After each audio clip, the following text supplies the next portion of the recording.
by Elegant Banquets. Now, on the agenda, it does state that there will be no public comment on these issues tonight. What happens tonight is that the board has to use a form to evaluate the two presenters. We will hand those over to Stephanie, and she will kind of collate everything. And then at our next meeting in July, we will take public comment. So if I can invite you all up here, and will you need the screen or anything like that? Yes, we will. Yeah, Dana. Sit here? has- This- yep. this- Yep, you can sit in those Yeah, two okay. seats. Yep. Great, thank you.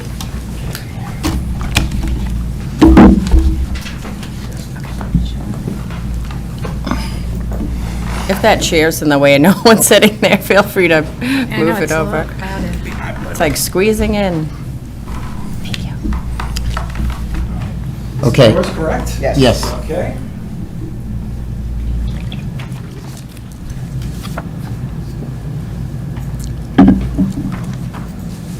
And we all have our Which one's first? Elegant Banquet. It's the only one we have, but Here is your remote.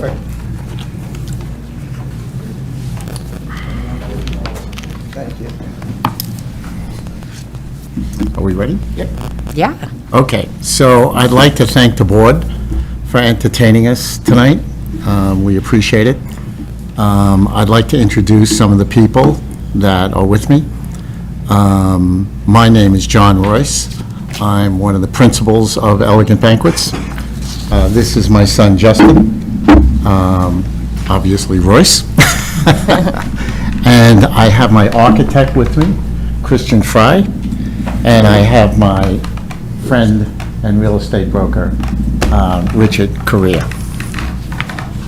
Okay. And we also have Simon Curtis. Is he on Zoom or anything? You should be on Zoom. Yes. Yeah, I saw his name. Is he there? Is he on? Yep. Okay, so that's the team, and I'd like to give you a little bit of the agenda. So I think we have it here, yeah. So we're going to talk about modernizing White Cliffs and making it a business model that we've been very successful with in the past, which we will show you when we go through the slides. We're going to give you the project overview on what it's going to take to do something like this. And then we're going to go through the benefits for the community for this project. And we're going to talk a little bit about ourselves, which is called Elegant Banquets. And then we will have questions and answers. So I just want to kind of put in perspective what we do. I'm assuming everybody here is either married or has been to a wedding. safe bet. I think that's a pretty safe question, right? So just to make it simple, that's what we do. That's our business. What we like to say is we're in the wedding business. 80%, 8 out of 10 of our functions are weddings.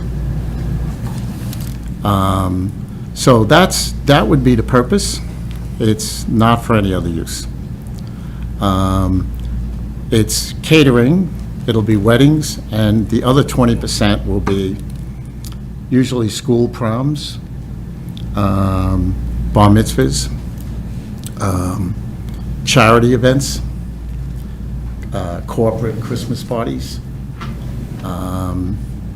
those kind of events. So mainly weddings. That's what we do. So let's get started. So if we go to the next slide. We have a place presently called La Chateau, and we feel it's very comparable to White Cliffs. And the reason is that it's a mansion that was built, not as old as White Cliffs, but in 1909. And it was built by the famous banker J.P. Morgan, and he built it for his pastor, believe it or not. And when he built it, the pastor went up there, and he didn't like it. He was up there for a couple of years, 3 or 4 years, and he just didn't like it. It was too far for him. Thank you for building me this beautiful mansion, but I don't like it. So they abandoned it. And when they abandoned the mansion, this was back in 1920s, this was in the middle of Richfield, Connecticut, which was really, really very remote at the time. There was no highways up there. The hippies moved in, right? And they made it a commune. And no one really bothered anybody. They stayed there, and the town just wasn't really a town, and they just let it go. They got sick of it. They left. And then the town decided that they were going to sell it. And they put it in the paper, in the New York Times, for sale. A French couple came along and said, we could make it a restaurant, and we could live there, but we can't pay what you want. So they came to an agreement, and they moved in. And they opened up a very famous restaurant called La Chateau. And it was around for, I want to say, 40 years. Very successful. If you were celebrating any sort of major event in your life, you went to La Chateau. Everybody I know went there, including myself. And these people got older, and they passed it along. And unfortunately, when they passed it along, the fine dining was not in vogue anymore. People were going out to casual places, and they didn't have enough volume to keep it going. So the building went into disarray, and it was eventually foreclosed on. And the people that foreclosed at the bank, they contacted us because we had been successful in the area with wedding banquet facilities. And they said, what do you think? And I said, the problem with La Chateau is it doesn't have a ballroom. It has a beautiful building. It's perfect for the cocktail hour. Couldn't be better. People are usually broke up, as we all know, at weddings during the cocktail hour. But when you have the wedding, everybody needs to be in the same room. And you can't have the wedding party in one room and her family in this room and the guy's family in another room. They have to be in the same room. So I said to them that I'm highly interested, I would do it, but I need the ability to add a large ballroom. It's zone residential. It was on 25 acres. Originally, it was 50. But the 25 acres sounds like a lot, but it's on septic. There's no city sewer. And the laws there are, it has to be perfectly level for the septic fields. So you need it all 25 acres. So they gave us a variance to put a 7,000 square foot addition on this building. And I think, We have pictures coming up. yeah, we have pictures coming up. Now, what's the comparison with White Cliffs? White Cliffs is obviously a very seriously built, older mansion, perfect in the time that it was built for the people that built it, and doesn't really have a significant use. Nobody really wants to live in these places anymore. They just don't make any sense to live there. So a lot of towns struggle with these mansions. And so we were so successful with La Chateau, we think that we somehow got the secret sauce, which is fix up the original building as well as we can restore it to what it was before, and then put a ballroom on it. And the concept is exactly how I explained it.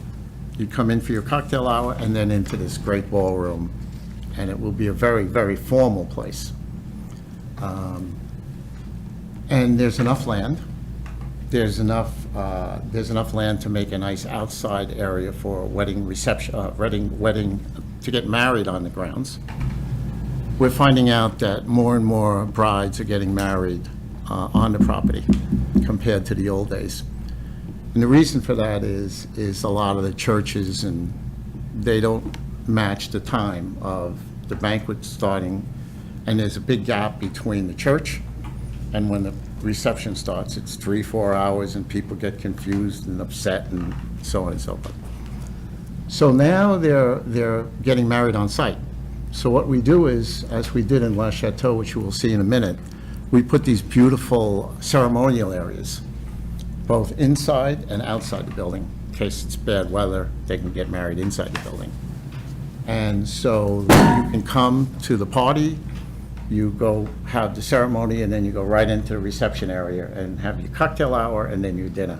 It's seamless, so people like that. And so we design these buildings for that kind of function.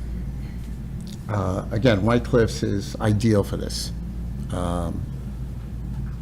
Okay, so, I think one key point is it has to be seamlessly integrated, right? You can't just throw a 7,000-foot addition onto this beautiful mansion and have it look like two totally different buildings, or have it look like, it's too institutionalized. And we'll show you some pictures, but with White Cliffs, it would be a much smaller addition than what Le Chateau required. And then you make sure that it's seamless between the two styles, which you're trying to match as much of the new with the old. And I think the next slide, which John will explain, will show you some of the before and after photos of how this was done.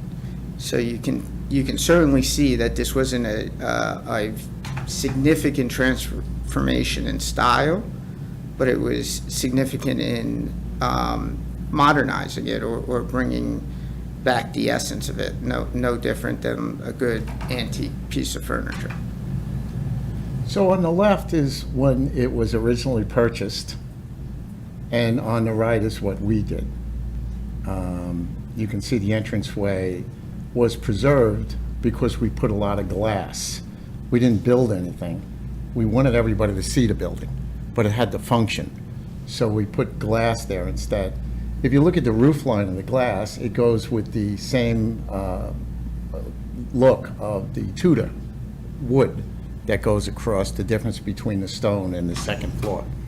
So we did as much as we could to try to keep the beauty of the building the way it is.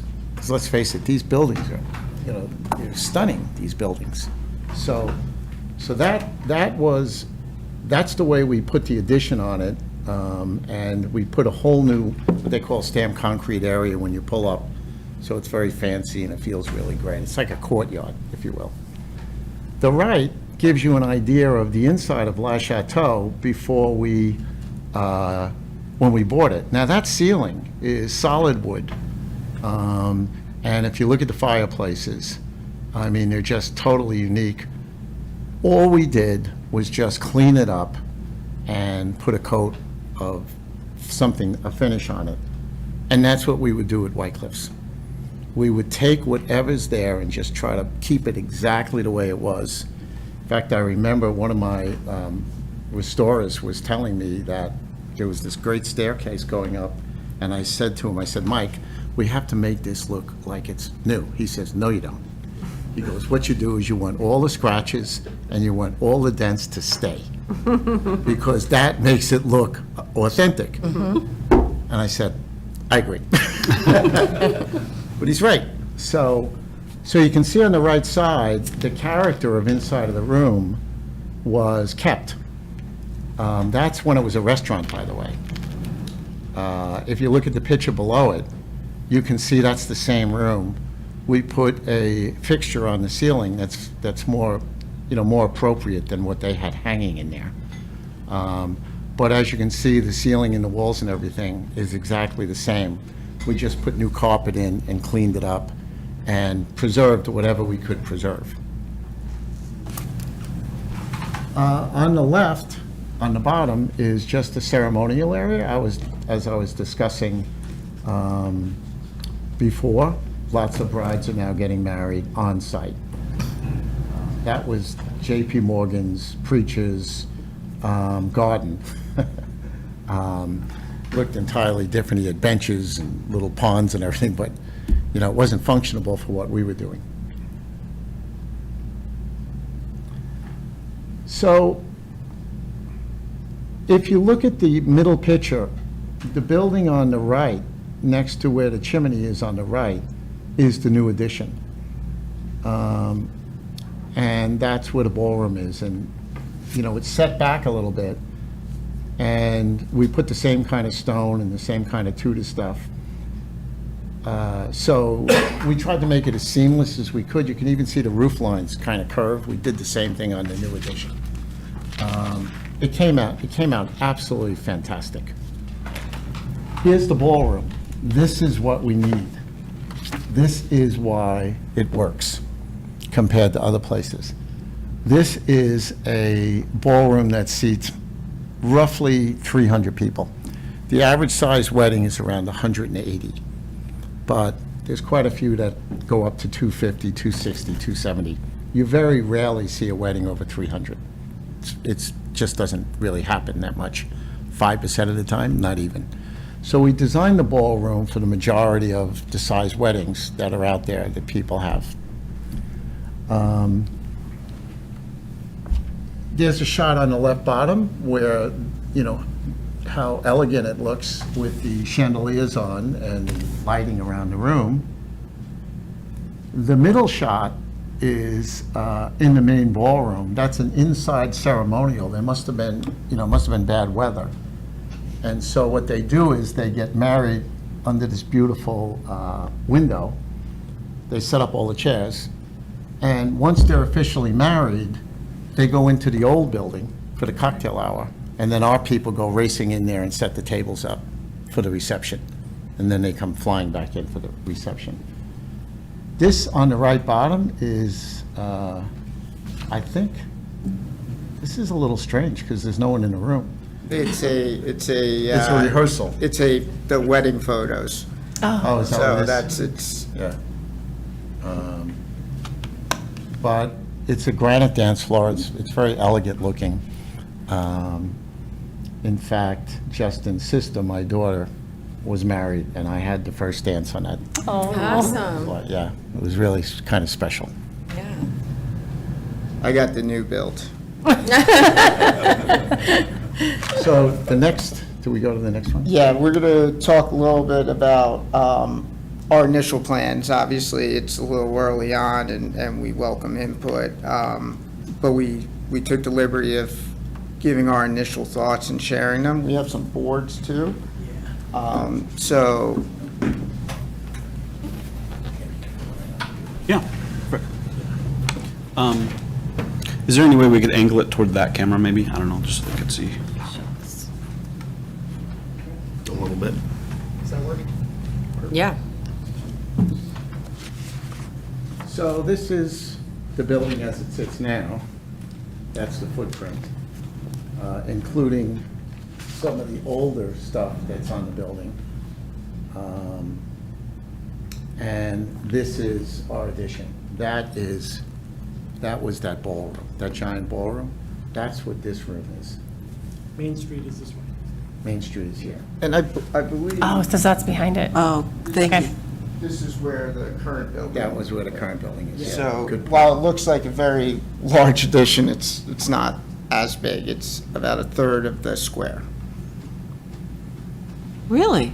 No. No, I think The it's- old building, this is the new building. Yeah, but Or bigger. the current building, well, maybe This half is the current square. here.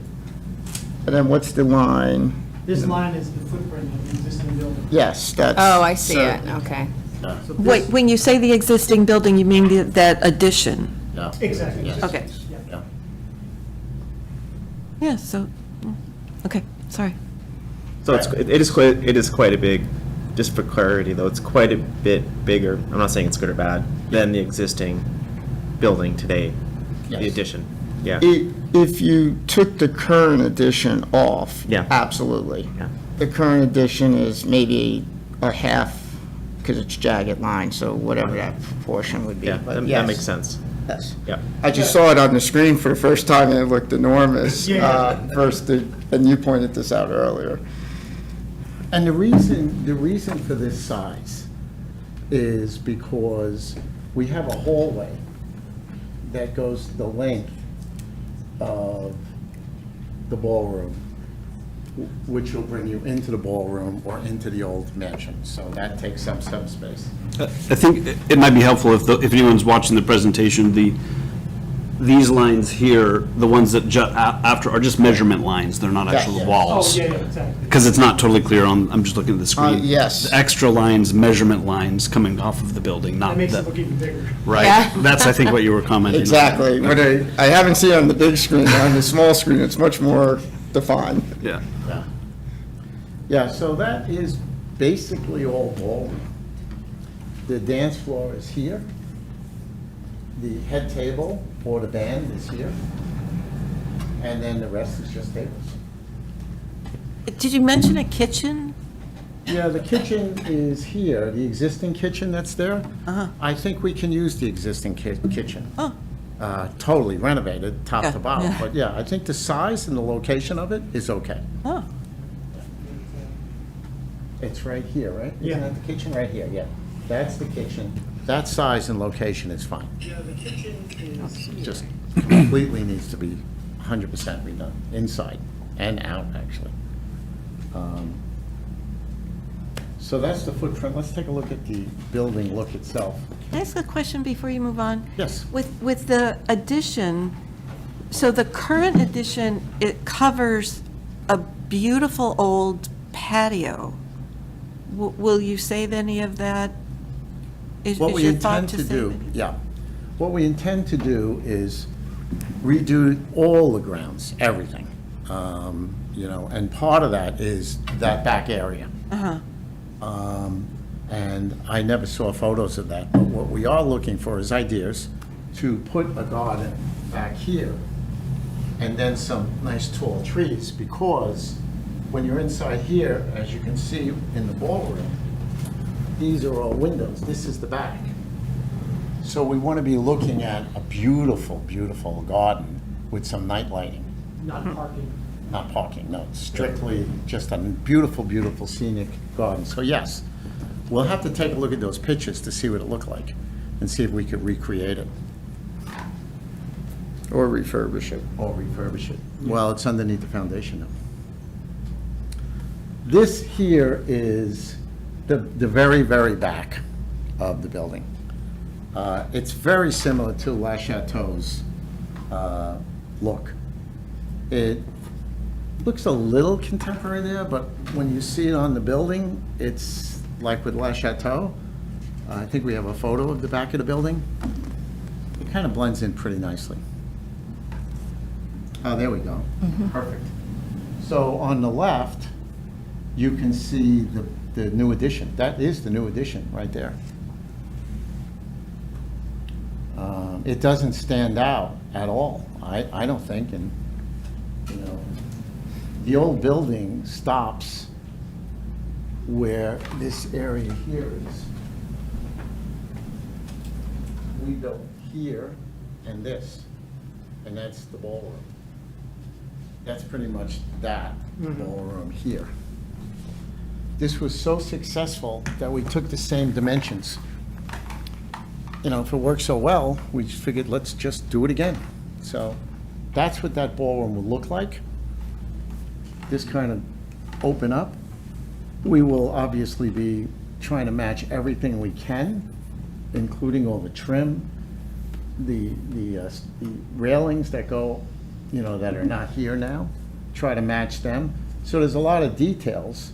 Obviously, the roof will be the same. So we're going to try to make it as seamless as we can. One question, if I may. Yes, sure. In the construction materials, right, there's a lot of glass. Is there any consideration given to sound, right? Because Yes. surrounding White Cliffs are all single-family homes in a neighborhood. So- There was a ballroom there. It hasn't operated in a long time. So I'm just kind of curious, sort of what sound would you get outside of the building while you've got a fun wedding going on inside? It's a great question. So, two things that we've learned over the years is we don't have windows that open. We make it all triple pane glass, and we do that for two reasons. One, for the sound, so sound can't leak out. and two, for the air conditioning. You know, if somebody gets really hot and they start opening windows, it makes it worse. So, yes, we do that. And we put, if one of the pictures, it showed the inside of the ballroom, we put all acoustic tiles on the ceiling. Because we know that when you go to a wedding, it can be really uncomfortable from the sound. So we put acoustic ceilings to absorb some of that. Yeah. Bottom right. If you look at Bottom left, too. at the bottom right and the bottom left, if you look at those white panels, they're all Okay. acoustic sound ceilings. So all the windows don't open and all the acoustic ceilings. And we try to have the band where the big curved window is shooting into the room. So, yeah, we don't have any music outside. We don't allow And music 4 of the outside. 5 locations are in residential areas. La Chateau specifically, when you're sitting on that, when you're looking out the backside, you can see multiple homes. So it's something that is wildly important, because you know, it's not one of those things you want to kind of like get away with, because it'll be a problem for everyone for as long as the lease lasts. Have there been noise complaints? Pardon me? Have there been noise complaints with La Chateau and being No. from neighbors? There's never been noise complaints. The only complaint we had was when the lights go crazy. Oh. You know, people would look out their window. What is that? But they wouldn't hear anything. So, And there's You studies. said you'd have a tree line there. We would have a Maybe it tree wouldn't line. block all the light, but the idea would be it would have some, Yeah, the property is lined with trees. Yeah, that- yes, yeah, so, yeah. It's actually sitting up a little bit higher than the residential area around it, too. Okay. Yeah, La Chateau is sitting on a hill, as you can see through the windows on the right. So it goes down, and then there's houses. They look up and see the lights flashing. Yeah. In this particular site, you're right, we'd put a tree line behind it, so they wouldn't see anything. Wouldn't hear anything, wouldn't see anything. Okay, so, community benefits. You want to start with this, Justin? Sure.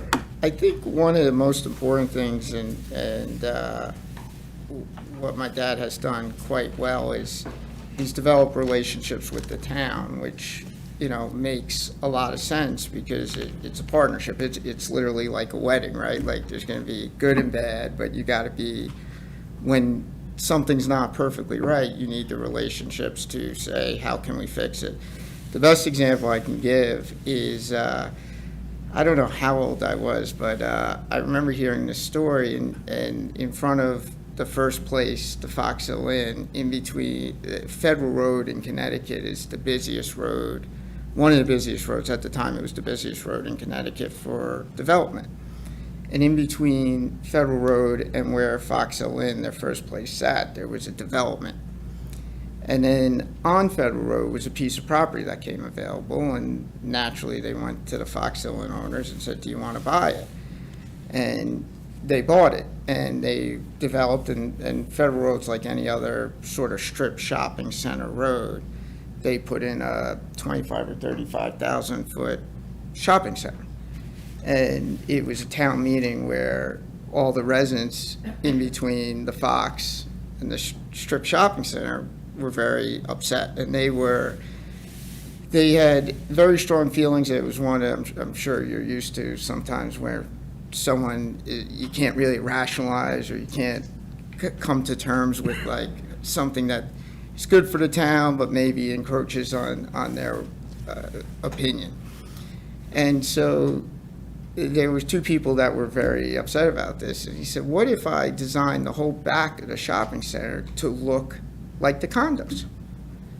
And I think it's probably the first time in town meeting history that someone said, okay, and just agreed, and they did that. And when you see the shopping center, the front looks like, you know, there's a Thomasville Furniture was there for years, and another furniture shop, Ashley Furniture.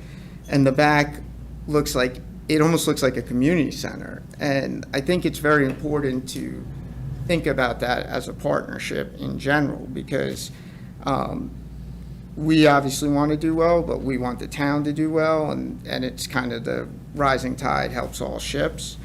And so there's the easy stuff, which everyone knows. There's a meal tax. A lot of people, I forget the statistic, I want to say it's like 60% of people travel to weddings.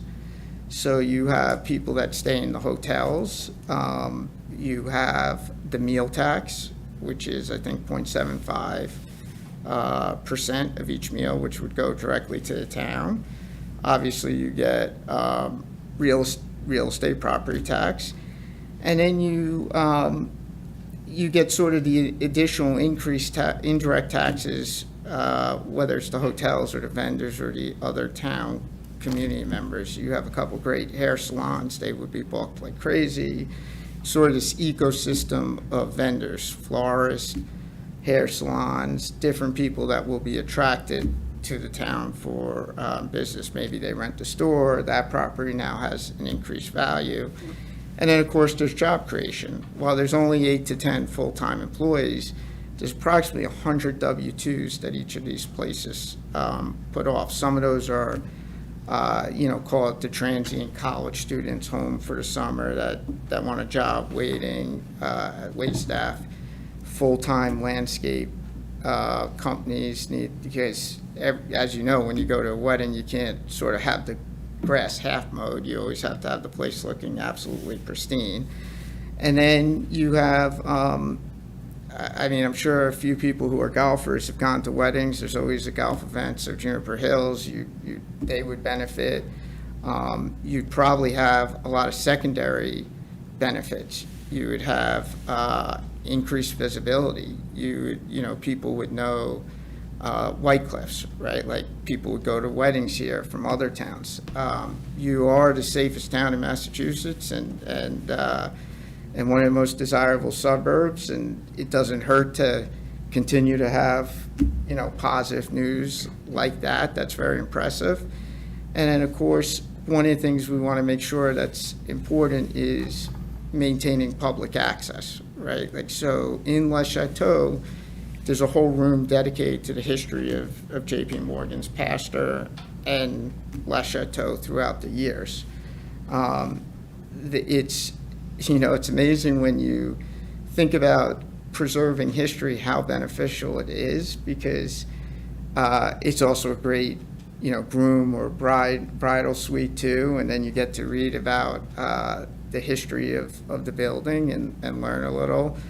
And then, of course, one thing my dad's done quite well is he's always engaged a local charity. He's on the board of hospice and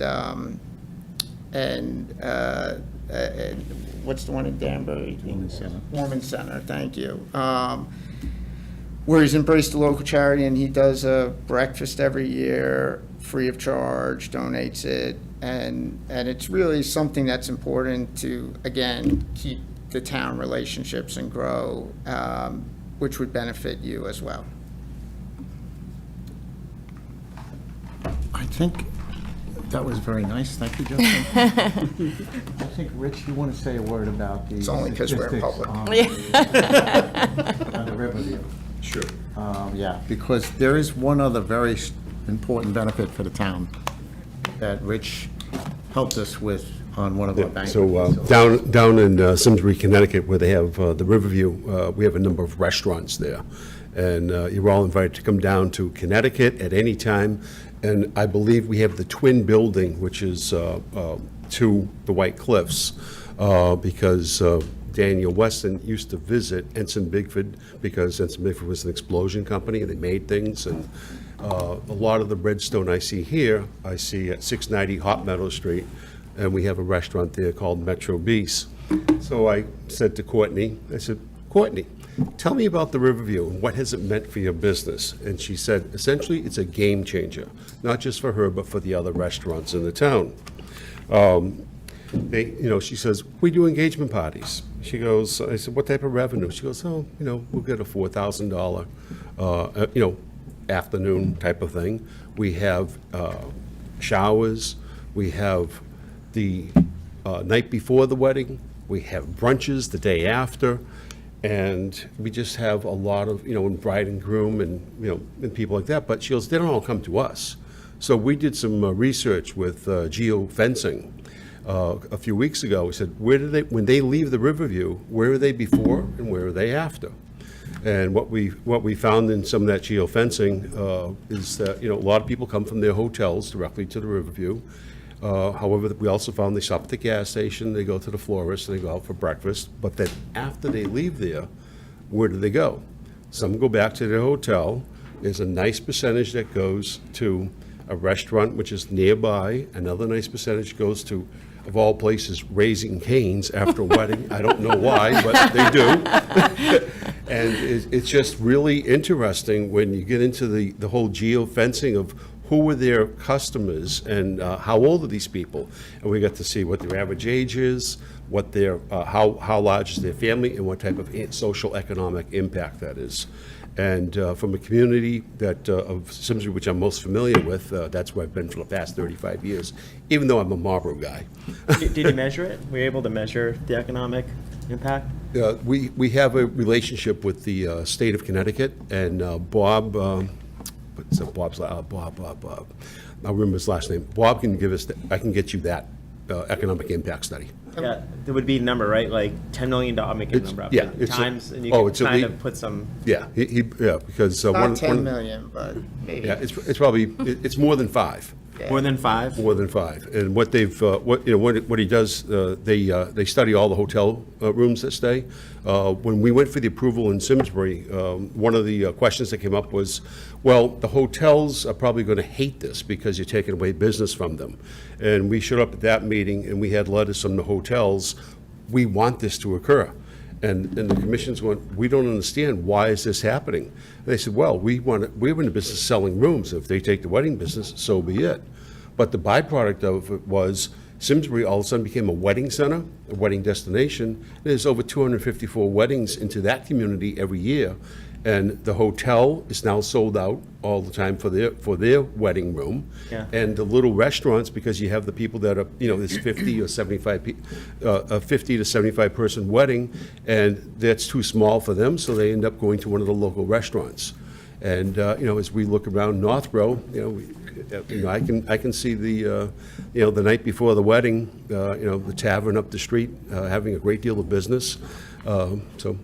No, that's good. I think it's interesting because, we see that we have hockey tournaments and we have things that Yes. draw people to the community. Marlboro's a big benefiter of that with the Apex Center, and then Yep. that's a very valuable asset for them. Raising Cane's is in Marlboro. Yep. Hotels are in Marlboro. But just to frame this up a little bit, if you believe, then this is just, I'd like it just to put it out there with a number, so when we talk about it, we can come back to these things. If you believe $5 million, that mill tax is worth, and you believe Northborough captured all of it, that's worth $37,500 a You'll year. come back with that. Yeah. It's just, we just want to Yeah. frame some of this Yeah. stuff as we have our conversations. We have some of the numbers, which is a lot higher than that, just on the meal tax of White Cliffs. And then we could make some assumptions. Totally. Of, if you captured 80%, 100%, 50%. Because what you will find is, and there's 2 points. One is you're getting the meal tax off of all the engagement dinners and rehearsal dinners and showers. But also, it generates off-peak activity, and a lot of people, I don't have the statistic off the top of my head, come through the bus from the hotel, right? So you're not jamming up town with a bunch of cars trying to come in. Most people, especially if you're staying overnight, the last thing you want to do is drive back, so you're taking the bus or you're taking an Uber. But mostly the bus, as we've established have gone to weddings, you see the bus that sits out there, and then everyone gets on it and it goes back. But it's, and believe it or not, the retail stores and gas stations are probably one of the top 3 beneficiaries, because how many times do you travel and you forget something, or you need something, or you grab water? I think we probably spent $30 just coming up here in gas stations on snacks and drinks, and so they benefit as well. I just want to say one further thing about the traffic. Weddings have changed a lot over the years. 30% of the people are from travel, take a hotel room. So that's 30 out of 100. What the brides do now is they rent these giant buses, and they pick everybody up at the hotel. So if the wedding's, say, 150 people, there's 2 people to a car. So that's 75 cars. And then you have the bus, which takes away from that, because there's a lot of people on the bus, so that all those cars aren't coming in. So the amount of parking that's required these days is very little, because there's very little traffic. The staff all come single cars, they're all single in a car, but the guests, it's always 2 to a car, and again, a lot of them come by bus. So it's not a lot of traffic is the point. And as Justin said, it's really on the weekends. It's not in the rush hour, it's Saturdays and it's Sundays. Friday night, there's some crossover, but again, not a tremendous amount of traffic. So that's a benefit. I'm going to finish over with About Us, so then we could go from there. So we've been in business for 39 years. Our first building was the Fox Hill Inn, and our second building was the Candlewood Inn. The Candlewood Inn is on Candlewood Lake. It's a beautiful facility right on the water. Then in 2004, we built from the ground up the Waterview, which is a 44,000 square foot banquet facility. It does 2 parties at a time. Then we built the Riverview in 2008. It was modeled off the Waterview, but we refined a lot of stuff, and 44 became 36, but the same size ballroom. And then La Chateau in 2018, which I've explained early on in our discussions. It's amazing, but over the years, over all those years, it's over 3 million guests and more than 15,000 events. Again, 80% of them are weddings. It's a lot of weddings, and I got a lot of funny stories. But I'm not going to go into them tonight, but you can imagine. So we own and operate these buildings. We completed 3 full buildings renovations, which was the Fox Hill Inn, the Candlewood Inn, and La Chateau. And we built 2 from ground up, which was the Riverview and the Waterview. And so I guess we go to the YS page. I think we've indirectly touched on all these points, but to sort of summarize, what we would like to think we offer you is sort of predictability and reliability, in the sense that it is a 39-year track record. We most recently, with La Chateau, the last project is eerily similar to White Cliffs.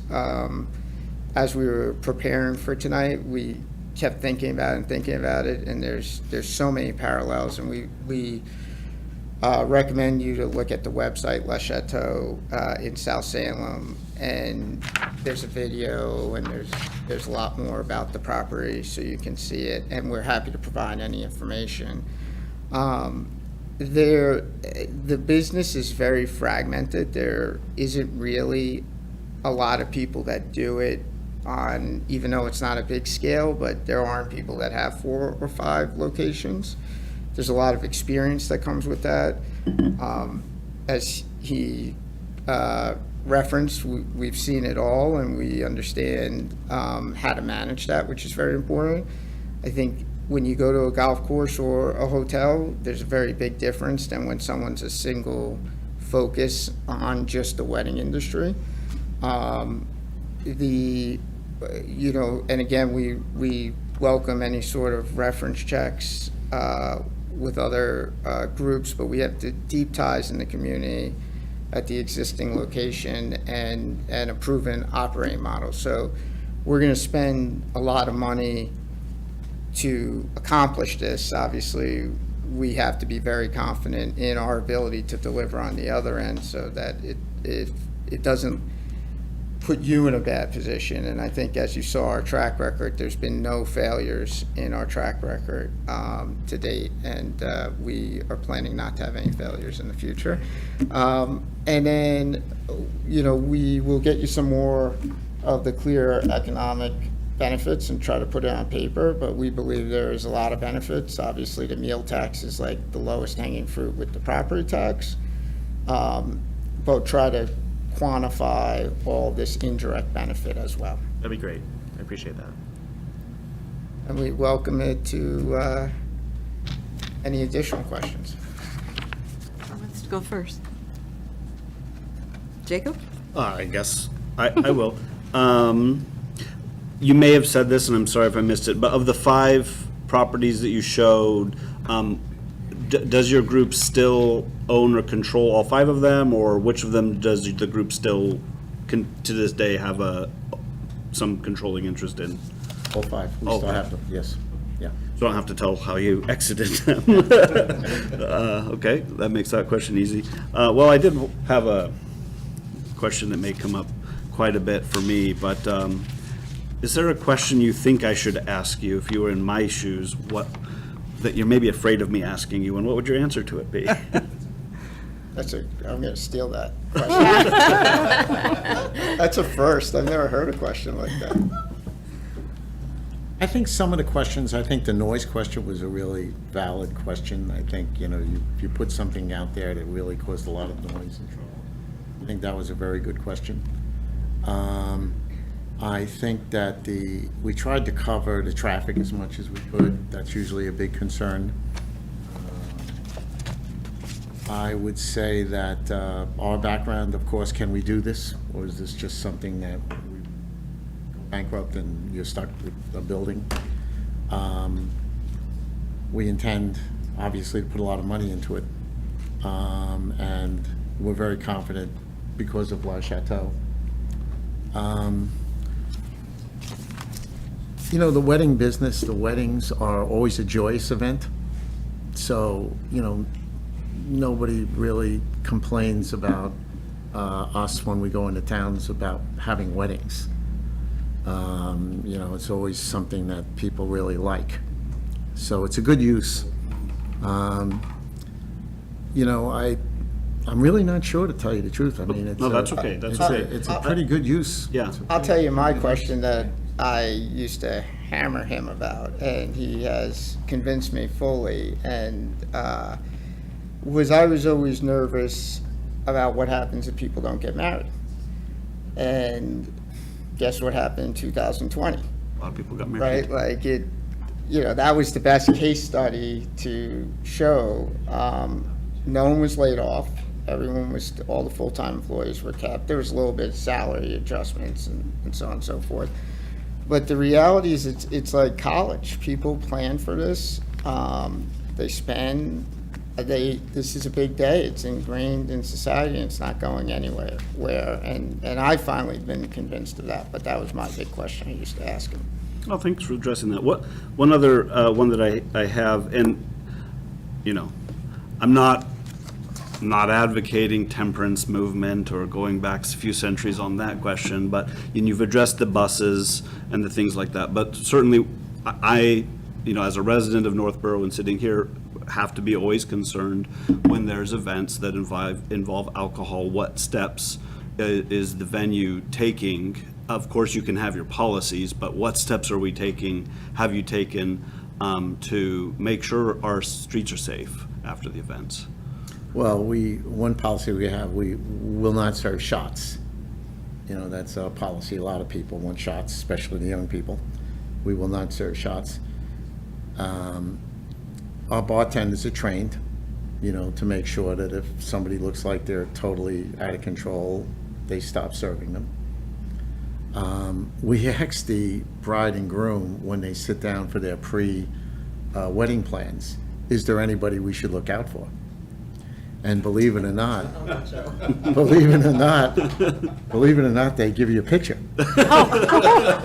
That's funny. And so I remember my bartender was telling me one time he had this picture, and he's looking, and there's this fella coming to the bar, and it's him, right? So he's all prepared, and this guy's coming all by himself, and he's just about ready to order, and you hear, Arthur, and there was like 4 people that were watching him. Oh, no. Yeah, and he walks up, he says, I'll just take a club soda with a twist of lime, please. Oh, that's funny. But we try to train the bartenders. There's never been any sort of incident, whether it's a DUI that we're aware of in any facilities, if you think of 39 years now, we're aware of them. 39 years is a long time. But you also have to think about modern day between the bus, right? Because it's the young people.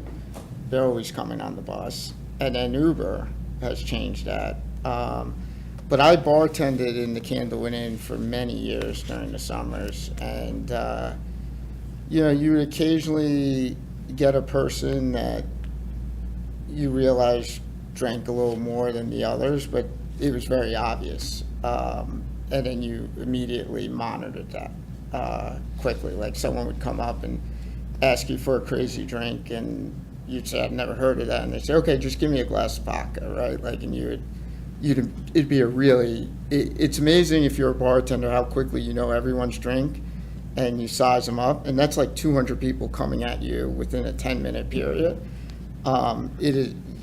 The bartenders are wildly professional, and everyone's communicating, which is also one of the reasons when you're singly focused on just the wedding industry that you get that right? Like a country club, it's a different dynamic. Sometimes they have transient staff coming in, a hotel not used to that type of volume, right? If they're not staying in the hotel. So there's almost anything you could think of has already been dealt with and prepared for correctly. Appreciate that. One more question, then I'll be pass it back. You obviously did a lot of good work, especially the one you highlighted with La Chapelle, with matching it to the existing architecture and things like that.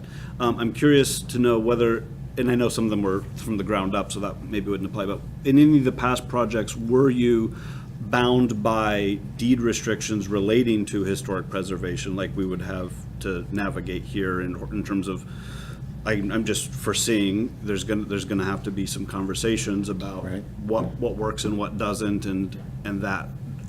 Were any of the other properties bound by that? I can see you did a good job from my layperson's perspective, but was it a deed restriction or a choice in that situation? It was a choice, and we worked with the historical committee to preserve what we could preserve. A lot of these buildings, including White Cliffs, unfortunately, have been altered dramatically. And so you preserve what's left to be preserved, and you try to put together something that goes with the original concept of whatever that building was. So yes, I mean, we have all the intentions. The big selling point is all of that great woodwork, the ceilings, stained glass.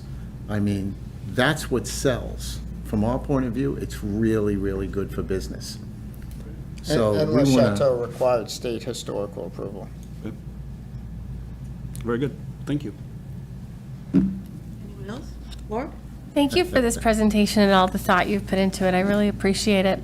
One question that I was curious about is the fire suppression system. The White Cliffs is a really important building for our community, and I saw that that's from a cost prohibitive perspective, and you said from a visual perspective. Is there a way that we can solve this? Because I really worry about the risk to the building. Yeah, well, what we've done with La Chateau, we had exactly the same question and the same problem. And the easy part to answer first is the new addition is fully sprinkled. Yep. And it also is detached from the original building. So it's about 2 feet away from the original building because of the fire requirements. In case there is a fire, it's not connected to it.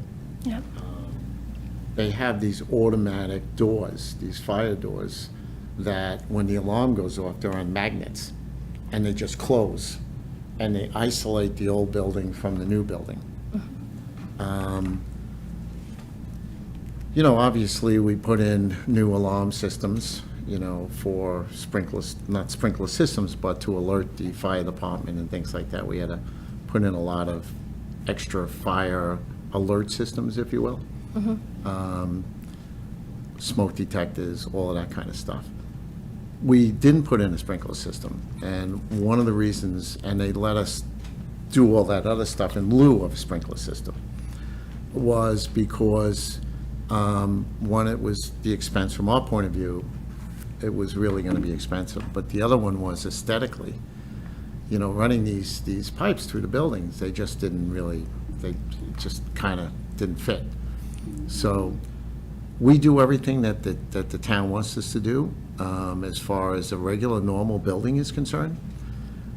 We will have new heating and air conditioning systems in these buildings. And all the products that we buy will be fire resistant. So if we have carpets, new carpets, which we intend to recarpet everything, there'll be commercial fire resistant carpets. Any material, whether it's for the furniture or for the drapes or whatever we put in there, will also be fire resistant material. And we maintain them really well. The last thing we want is a fire, obviously. No, I So, agree. Yeah, I mean, we do everything we can except the sprinkler on the old building. The reason I ask, and Steph, I don't know if you've checked with the fire chief, but we've had several of our buildings in town that have had to redo their sprinkler systems to come up to code, so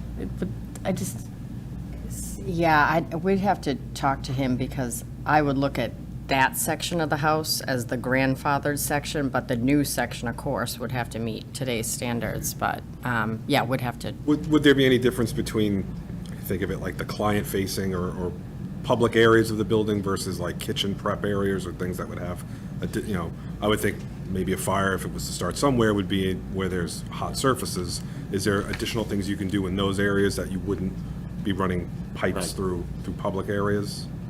Well, clearly you have to meet the code on the Ansel system, which is the hood system, as you know. So all that's put in there. Right, so. So if it's over the stoves and there's a flame that comes up or something like the Ansel system goes off and puts that out. The rest of the room, usually there's not any flames. Any flame area is underneath the hoods. Right. Most of the cooking, by the way, today is really done by what they call these convection ovens, believe it or not. And they're a combination of heat and steam. And that keeps the quality and the size of whatever you're cooking from shrinking, or they very rarely use flames anymore on the stoves. It's all done in these convection ovens. So it's there's really not much really happening in the kitchen so much anymore from a flame point of view. So between the Ansel system and the new cooking, It mitigates that risk. yeah, it mitigates all that stuff, Can I ask another question? So do you have agreements, you said a 40-year lease for the White Cliffs is what you were looking to do? Do you have those agreements with the other properties that you've worked with? What did those other agreements look like? We purchased all the other properties. Okay. We own the property and the building on all the other ones. This would be our first lease. Is there a reason you're leaning towards lease versus purchase? I don't know if it's even an option, but. Well, we thought it was the easiest for the town, actually. I mean, we would be certainly open to buying it, but we thought, we were advised that probably the best way to approach the town would be to lease it. And I think one of the reasons is because the value of the property is not what you paid for it. Yeah. And so if we had to buy it, it would probably be very difficult for everybody to get that deal done. We anticipate putting somewhere around $8 million into this building. And if we put that much money into the building, there's not much left to buy it. And so instead of going down that road, which seems to be a dead end, we thought maybe the best thing to do is to do a lease. This way you get the building back eventually. And Thank you. that's why we did it. Yeah. On the $8 million, is any of that in the form of grants, or is it all financed by the principal? We're hoping. If not, we're willing to put it up. We're not gonna rely on doing this with grants and stuff. there could be some surprises that we don't know, which, makes me a little bit nervous, which is the environmental issues and stuff. But I believe there's some grants for that kind of stuff. But if we go in the back and we find out underneath that ballroom, just for an example, is gonna cost $1 million to fix the dirt or something, we don't have that in our numbers. So we don't know environmentally what that building really is, and we're nervous about that. But we think we've done some checking with some people that done some environmental studies on the building, and they seem to feel that there's way to mitigate a lot of what's going on to the point where it's not going to be one of those crazy amounts of money. And we did a little checking. We think there's some grants for that kind of thing. So we're hoping that the environmental part of it is going to wash itself out with maybe some of those grants. I'd like to spend the whole $8 million on cosmetics, is what I'd like to spend it on. So, What's the range of grant dollars you've modeled? I don't know, Rich, do you have a number roughly what you're thinking? Anywhere from 600 to $1 million. Thanks. Just one question on the public access part, just for clarity. I think you do great work. Like, Thank I you. researched the properties, and it seems, I mean, they're really impressive. And I think what you could do here could make it an amazing work of art that no one will really get to see. Like, that's what I'm kind of, in my head, it's like, what does public access really mean? You've got a museum that, I don't know what those hours look like. You got beautiful grounds that I'm not sure you really mean that our residents can just walk around your grounds. So the public access, to me, just isn't really clear what that means from a resident. Well, the way I envision it, it's non-function hours. So obviously the weekends is when we do almost all our business. Very rarely do we do weddings, things during the week. We do occasionally quite a bit of Thursday nights in the summer. So it would be Monday, Tuesday, Wednesday that the building's available. It would be during business hours. So if someone came up, we could fine tune this, but if someone came up to the building, just like a client came up to the building on a Monday, Tuesday, or Wednesday, they could come in, meet our receptionist, and they can go up and take a look at the history room. Walking the grounds is probably not something we want people doing, because then we're gonna have people up there all the time, either exercising or walking their dogs or something like that. So it would be something that, if they wanna learn about White Cliffs, we are gonna have a room dedicated to whatever we can find on White Cliffs. And if somebody wants to come in during hours we don't have functions going on and we're open, they just talk to the secretary. We'd be happy to let them go upstairs. I don't think that's gonna be a lot. We did that at La Chateau. I think, some people will come, but it's not gonna be like a museum with his lines or anything like that. Yeah, it seems like a noble gesture, as opposed to something that's gonna drive a lot of traffic. Yes, exactly. That's the way I see it too. And outside of like the grounds gets also a little tricky with insurance and liability, but we're open to thinking about this. Like, we did spend a lot of time talking internally about it, and it's kind of one of those things where we don't have the perfect idea for it, but we're open to, having those conversations. And I'm not here for the idea generation, but we did tour it recently, which was really great. It's the first time I had gone through the building, which makes me appreciate the conversation we're having here more deeply. It did have a cool basement that could be a speakeasy or something. But there's some elements of it. I was like, oh, is there any way a section of this could actually be another type of business? Or Yeah. it's a neat property. Yeah, no, that building will be a wedding facility, period. And not because I don't think you have a good idea. I've done that, and I got really burnt. So I'm not doing that anymore. It's good to be clear. The business is very predictable. There's very little cancellation. It's paid ahead of time. It's truly a business that a lot of people don't necessarily understand, even though they've been to a wedding.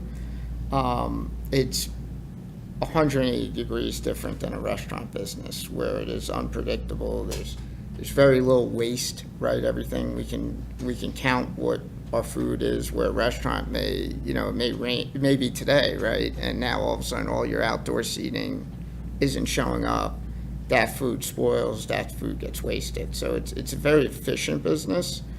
And look, it's a good thing when people come visit, right? Because they talk about how beautiful the facility is. We don't spend a lot of money in advertising. There's a little we do with some of the websites like The Knot, but it's a word of mouth advertising business, always has, and stays that way. You go to a wedding, all of a sudden, your daughter or son gets married, the first thing you say is, I was just at a wedding at White Cliffs. And so it's good to have that interaction with the community, because word would spread. We've seen cycles where, the wedding marriages are down a little bit, and then we've seen them go up. Right now, divorces are down and weddings are up. Don't ask me why. But that's the latest figures. And all I can say is about weddings is when I remember when I got married, I was a typical groom, knew zero about any of it, and really wasn't even that excited. I was excited to marry my wife, but I wasn't excited about the reception. It was just, okay, what do you want me to do? I can remember that day like it was yesterday. That was 49 years ago. And the women know it. They know it. The guys don't know it, but the women know it. And I got to tell you something, they're right. They're absolutely right. And it's one of those days in your life. You just don't forget that day. It's that kind of event. And that's why it has staying power, because people know that. It's like a birth or something, it's just one of those special days. And I remember when I was really sold on it, I was watching TV many years ago, and they had a big incident in Russia. I think it was Boris Yeltsin was the president, and he had a building. It was on TV, I'll never forget this. It was this big office building in Moscow, and he was telling people to get out of the building. They were office workers or something. And he pulled the tank up, and he had the tank, and he was going to shoot at the building. And I'm going, wow, is he really going to do this? And he did. He shot right into the building. He wanted everybody out, right? So the cameraman went 2 blocks over, and there was a full-fledged wedding going on. The bride was in white. They were throwing rice. She was coming out of the church, and I said, those people don't care. It's 2 blocks away, and they're getting married, and they don't care. That's when I said, that's the power of weddings. That's Just funny. stay out of my way. Yeah. We're getting married. That's it. That's funny. Anyway. Well, any other questions? Can I ask one more? Laura. Oh, sorry. Okay, go Did you have one? No, go ahead, Laura. This is probably more for you, Steph, but it looks like there were some zoning changes that would need to happen. Mm-hmm. Do you see any challenges with that, or? So it would be up to the ZBA. They could give us a variance. If not, we could bring it to a town meeting and get it rezoned. In La Chateau, they gave us a use variance. Yes, yep. They have the ability to do that here as well, yep. They didn't change the zoning, just for whatever reason, that's what they thought was the best way to go. Right. It typically is. I yep. understand. Yeah. Yep. We still, on our books, have the ability to do use variances. It comes Yes. up on town meeting, they try to take it away. It has not passed. I was on our zoning board before I came to this board. Okay. So it is something that is technically able to be considered, I think, as Yes, far as yeah. a use variance, unless that ever passes at town meeting, but. And of course, it was used before, I understand, as a wedding facility. Yep. Many memories. I'm sure. Mike? Yeah, no, I don't have any additional questions. Thank you, gentlemen, for the presentation and sitting and talking to us and laying that out. Thank you. Oh, you're welcome. Thank you. Yep. So I know that one of our criteria is contract termination. Is that something we should talk about, just to get some clarification on? Could ask. Is that okay? Yeah. Maybe if I could ask it this way, is there Thank you. any publicly known or, situations, that's why I asked the question about who still owns the other properties, but have there been any major litigation involving your business? I mean, I know I could search it up online, but I didn't do The that. biggest problem we had was a labor issue with some employees, but that was it. And that was many years ago. We usually have the usual slips and falls, but no one ever sued us, for any issues, except for that. No, we're pretty clean. And I guess the item was so related to redevelopment construction projects, so to the extent you're talking about. Nothing as it related to relates to that question. I did have one more, sorry, I know we're Yeah. going long, and I appreciate everyone's patience who's waiting here. To the son, and I forgot your name. Justin. Justin, I have a similar situation in my family. I have a father with a business and a younger brother who's taking it over because the rest of us did something else. Where do you see yourself in 5 to 10 years, whatever the horizon you want to give in terms of your relationship with this business? I think it's one of the few businesses that really has a runway that other businesses don't have. So if you look at the catering business, as I suggested earlier, no one does it on scale in a way that, except for the hotels, but it's the hotels, right? Like it loses, there's some great hotels, but it loses the charm of what like a White Cliffs offers, or, like the Candlewood Inn, or where I got married, the Waterview. So I'd love to, unfortunately, my dad's not going anywhere anytime soon, but it's a business that I've always been very interested in, been involved since 2014. Not as a general partner, but as equity partner, but we also are very close, and we love talking about stuff. So I'd love to be full-time in it for the long term. This is awkward. Do you see? I'm hoping it feels like therapy. Yeah, that's good. I really appreciate your presentation and fielding all of these questions. When I think about my job, I love my job, but I can't imagine doing it for 40 years. And so that's a really long lease period. Is there a reason you chose that number? Like, what if things change and you don't want to do it? Like, what is that I think it was termination 40 process going to years look with some like? renewals. Yes. And we are open to ideas on structuring a lease that makes sense. From our perspective, that $8 million is a big number. Yep. So in a perfect world, in 5 years, you say, I wish we signed an 80-year lease with them. Yep.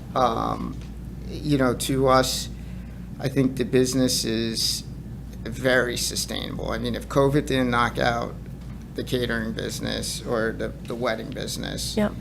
I mean, you can never say never. It's just a business that's going to be around, and what you benefit from as a town is it's not like it's $8 million and then in 40 years we renegotiate, right? Like Yeah.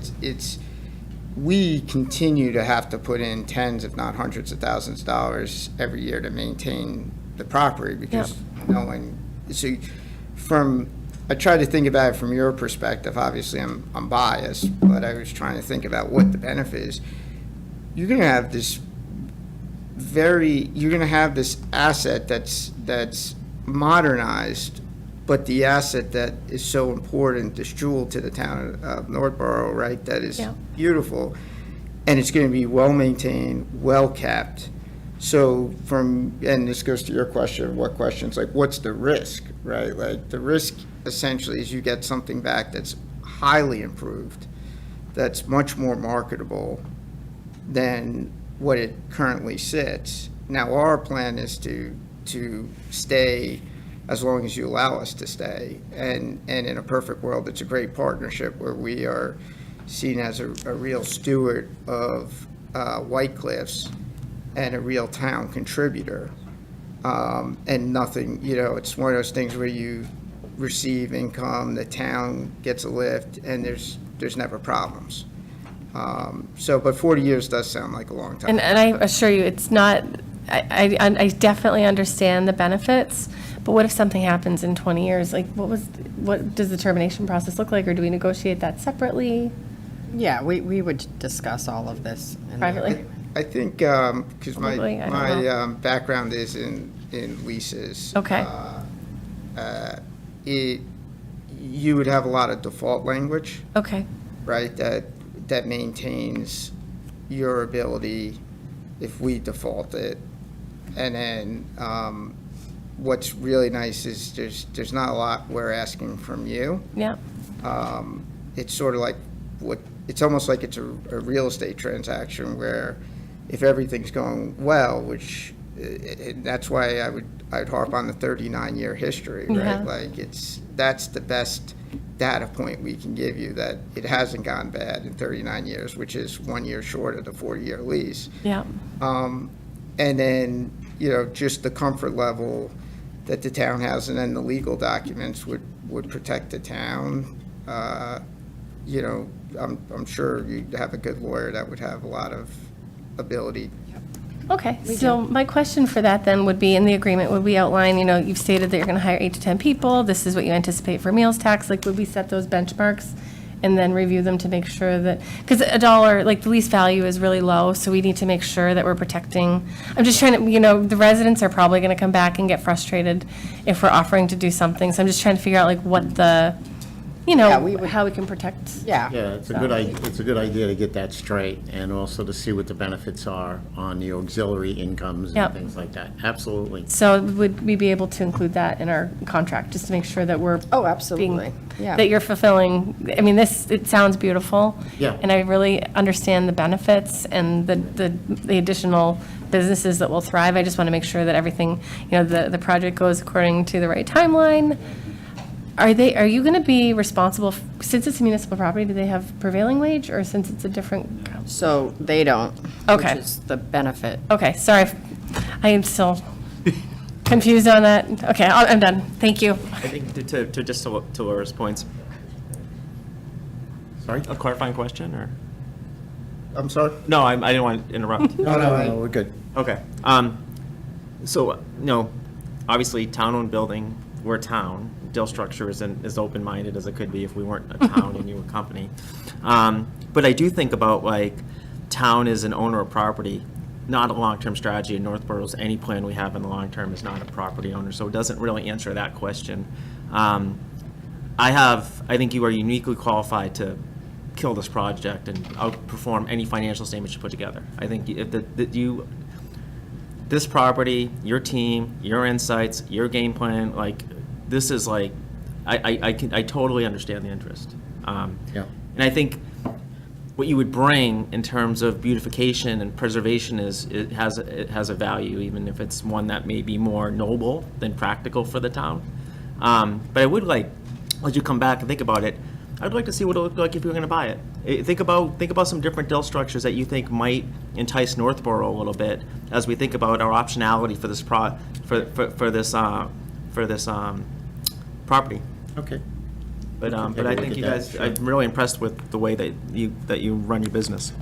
Thank you very much. I mean, I really believe White Cliffs is another La Chateau. I think it's going to La be Chateau remarkable. really knocked it out of the park. One of the things that we have to take into consideration is people book weddings about a year in advance, roughly.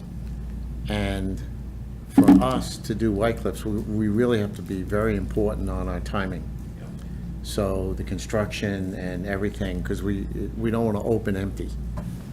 We want to have this thing open and start doing weddings right away, which is what we've done in the other places. We open up a sales office, and we have renditions, and we sell with promotional rates for people enticed to do this on a, it's sort of like pre-condos or something, when, you're buying condos before they're built. It's that kind of thing. So Finish on time. yeah, that's the key. So that's where we have to be really careful about working very closely together. And I've learned over the years to give myself a lot of extra time. I anticipate, if this works, I anticipate that the first weddings would be somewhere in the beginning of 2028. Wait a second. my dates are screwed up, 27, 2027. 27. Yeah, 27. Probably somewhere in, April, which is when the wedding season starts. April in 2027. So that would mean that if we came to an agreement sometime in the next 6 months, signed, sealed, delivered, if we thought that that was going to happen, we would get our contractors, our architects, everybody lined up, and then get right to work. Gives us the entire year of 2026 to do this. And I think this site is okay. There's nothing I see on this site that's really hard. It's nice and flat, it's going to be, the addition is going to be slab on grade, so we don't have to worry about rocks and all this stuff underneath. So we should be able to put it down and then just build. You don't have to use septic? We don't have to use septic, that's another big one. So wells, any of that stuff. You got city gas here, I think, too, right? That side? I'm not sure of that, actually. I know Eversource has some line somewhere, but I couldn't say. Yeah, for it's sure. interesting. My neighborhood has oil, but the one across the street has gas, so it's potentially has gas. Potentially it's gas. If not, then we have to just put in our own gas tank. I think we're confident there's gas. There's gas there. Oh, okay, right. My garage wouldn't be running too well without it. Public Works. Yes. I just want to touch on the sale question, which I'm not sure, and I just quickly looked it up, so take this with a grain of salt. In New York State, I know this law very well. Anything above 29.6 years as a lease is actually considered a sale. It's basically, because you have long-term 99-year leases, 100-year leases, it's considered a transfer of property. In Massachusetts, according to ChatGPT, quickly typing under the table, it is very similar in Massachusetts. I would have to get a little more facts, but I don't know if that benefits, doesn't benefit. But in theory, anything above a 30-year lease would be considered a transfer of an asset.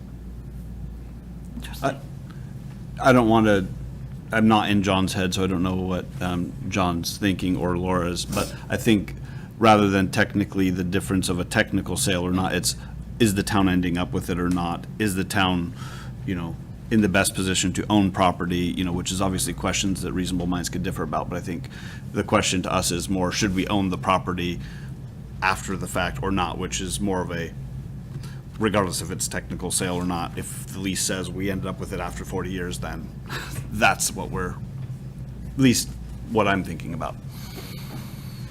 Anyway. Well, in practicality, if it works, I would think the town is going to be sitting there going, if it's not broken, just keep these guys. Keep generating revenue keep for us. doing it. Yeah, keep doing it, Keep making happy memories. Yeah, yeah, exactly. So, yeah, we can get into more detail on that, but yes, I agree with you. It's, as long as we can have enough time, because we're going to get a mortgage. Yeah. Right? As long as we can get our mortgage paid and have a return on our investment, and that's fine with us. Okay, well, Thank you. Thank you. Thanks a any other lot. questions? Thank you very, very much. Thank you. That was Thank an you. excellent Thank you. presentation. Thank you for the time. Oh, Thank you. Thank Thanks, you. everybody. Very Okay. positive, thank you. So, should we fill this out now? And do you want to take the time to fill it out now, take a day, and have the next presentation? What's your Yeah, preference? what is your preference? I would, I would prefer, oh, sorry, you after talk to you. me, I like to hear everything and then fill out my. Okay, yeah, I'm sure you, I would prefer a day, if Okay. that's possible. Okay. Would that be a problem? no, that's fine. Thank Okay, so- you, safe travels. Thank you. the trip. Today's Monday, let's make sure They make them that trip up. everybody has theirs back trip to back. Stephanie by Braces. Wednesday. Okay, Fair? perfect. That's fair, yep. The guys heard you. So we need new We sheets? need to or- return these to Steph You can by pass that out Wednesday. later then. Oh. If we're not going to do it right now. Well, wouldn't you need to take them back with you? Yeah, right? Yeah, and I have new sheets for the next one. Okay. That's what, yeah. Okay, so then our next presenter is Nikki's Garden of Hope. Oh, one other question, I guess. For the record, is it possible for us to put the slides that we had in the packet of the record for this meeting? The ones that they showed, I can ask, yeah, oh, yeah, actually, Dana does. Yeah, that's right. Dana, that's right. We'll get you the rest of the information the next day or so. Hold on, Welcome. just give me 2 seconds. I know anyone watching the meeting would be able to see it, but it's information we Yeah. saw, so. Thank you so much. Pass those down, yep. Thank you so much. And then pass 1, 2, 3, 4, 5. This is the RF. Thank you very much. Yep. Thank you. This is, what is this? No. Okay, so this was, Nikki's Gardens of Hope. Yeah. Hello. Hello, How are you? good. I'm Tom Van Antwerp, I'm from Nikki's Gardens of Hope. And I think online we also have Adriana Piltz and Oh. Chris Nichols on the Zoom. Okay. Let's see. I know.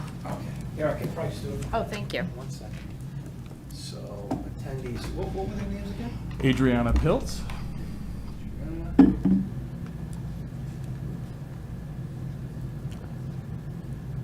Chris Nichols.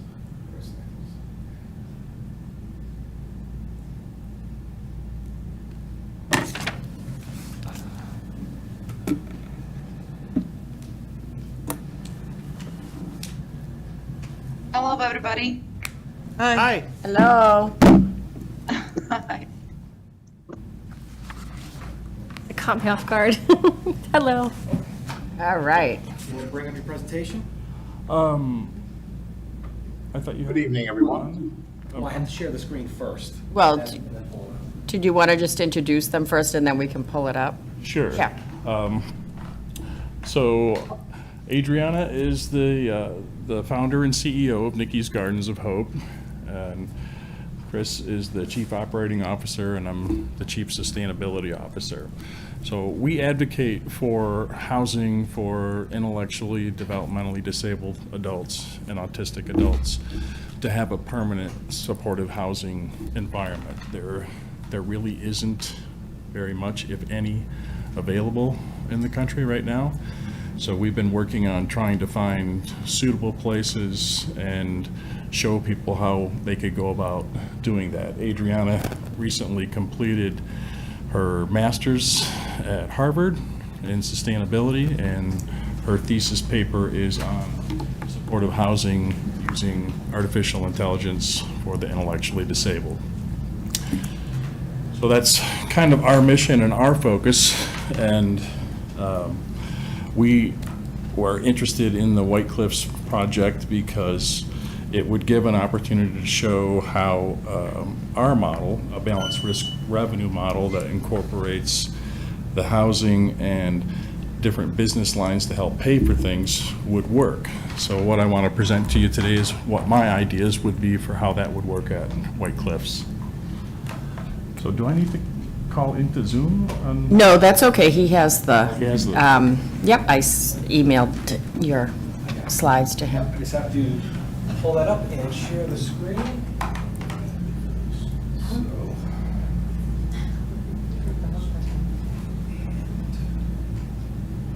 And go over to this one over here.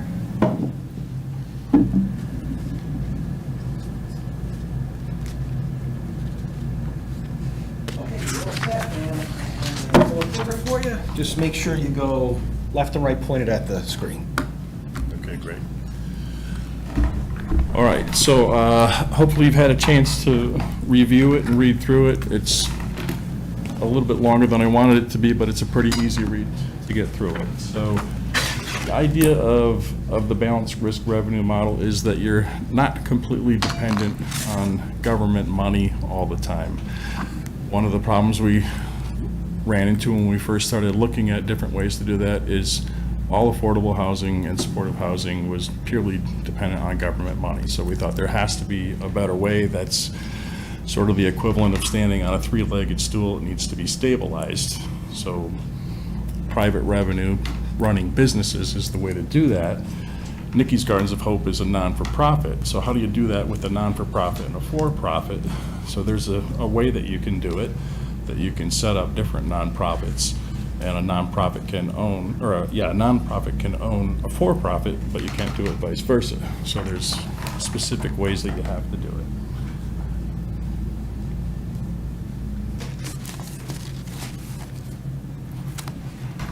Trying to get it to go to the next one.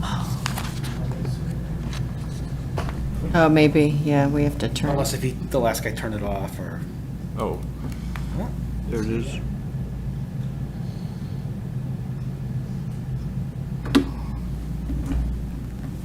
Oh, there you go. Yeah, why don't you use the left and right there. okay.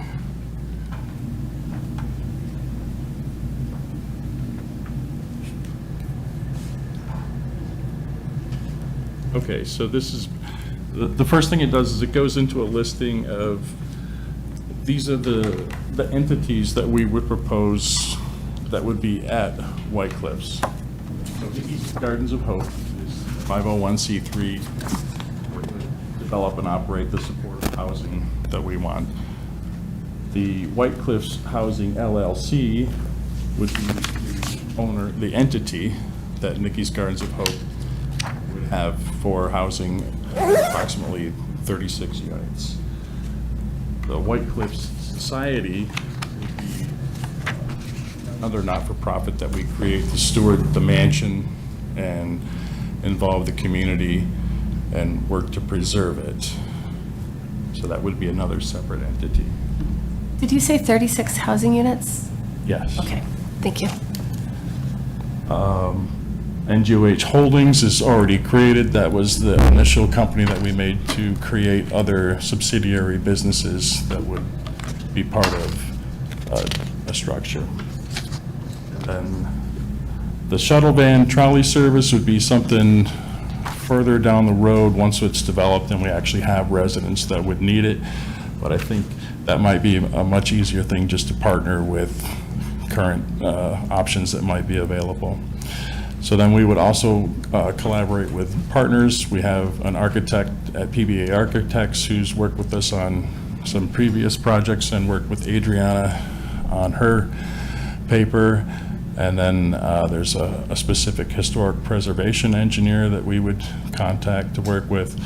And then another idea to throw out is co-op ownership for different things. So there's a company out of Boston called Co-Everything that we would work with on those kind of ideas. I was hoping that would show up a little bit bigger, but here's kind of the workflow of how it would work. So if it's touching within the bubble chart, that means it's all kind of interactive. So you've got the White Cliffs Society, manages membership sales, fundraising, events, grants and leases. That's the sole focus of what that would do. I would probably be the member of Nikki's Gardens of Hope that would be involved with that. I'm a Northborough resident, moved here the week the Sox reversed the curse. So I've seen White Cliffs, for over time, and that's something that I would like to see as we get to work out.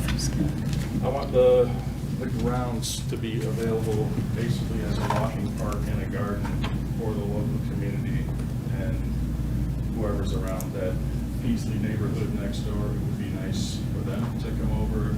It's right next to the ball. Tom, just hold on 2 seconds. Dana, can you hear Tom? I'm gonna suggest, if you wouldn't mind sitting at the mic and using the laser pointer on the clicker, that would be. That's easier? Thank you. Sorry, I just want people to be able to hear you. Thank you, Steph. Yeah, we can hear you fine, but it's the folks on the Other end. watching who only hear what gets into these mics, so thanks. We appreciate that. I know it's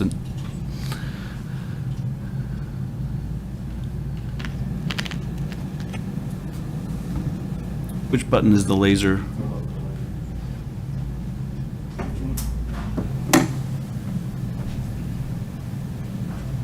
Maybe it's just dead. Red dot right there. Yeah, maybe the battery died.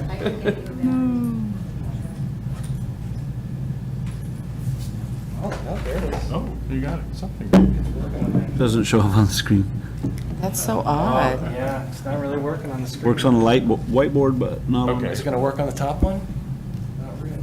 Oh, I'm sorry. Yeah. Yeah. Must have something to do with the screen. Sorry about that. No worries, no worries. So, all right, so I'll try to go through that. So the blue section is basically all about the mansion and White Cliffs.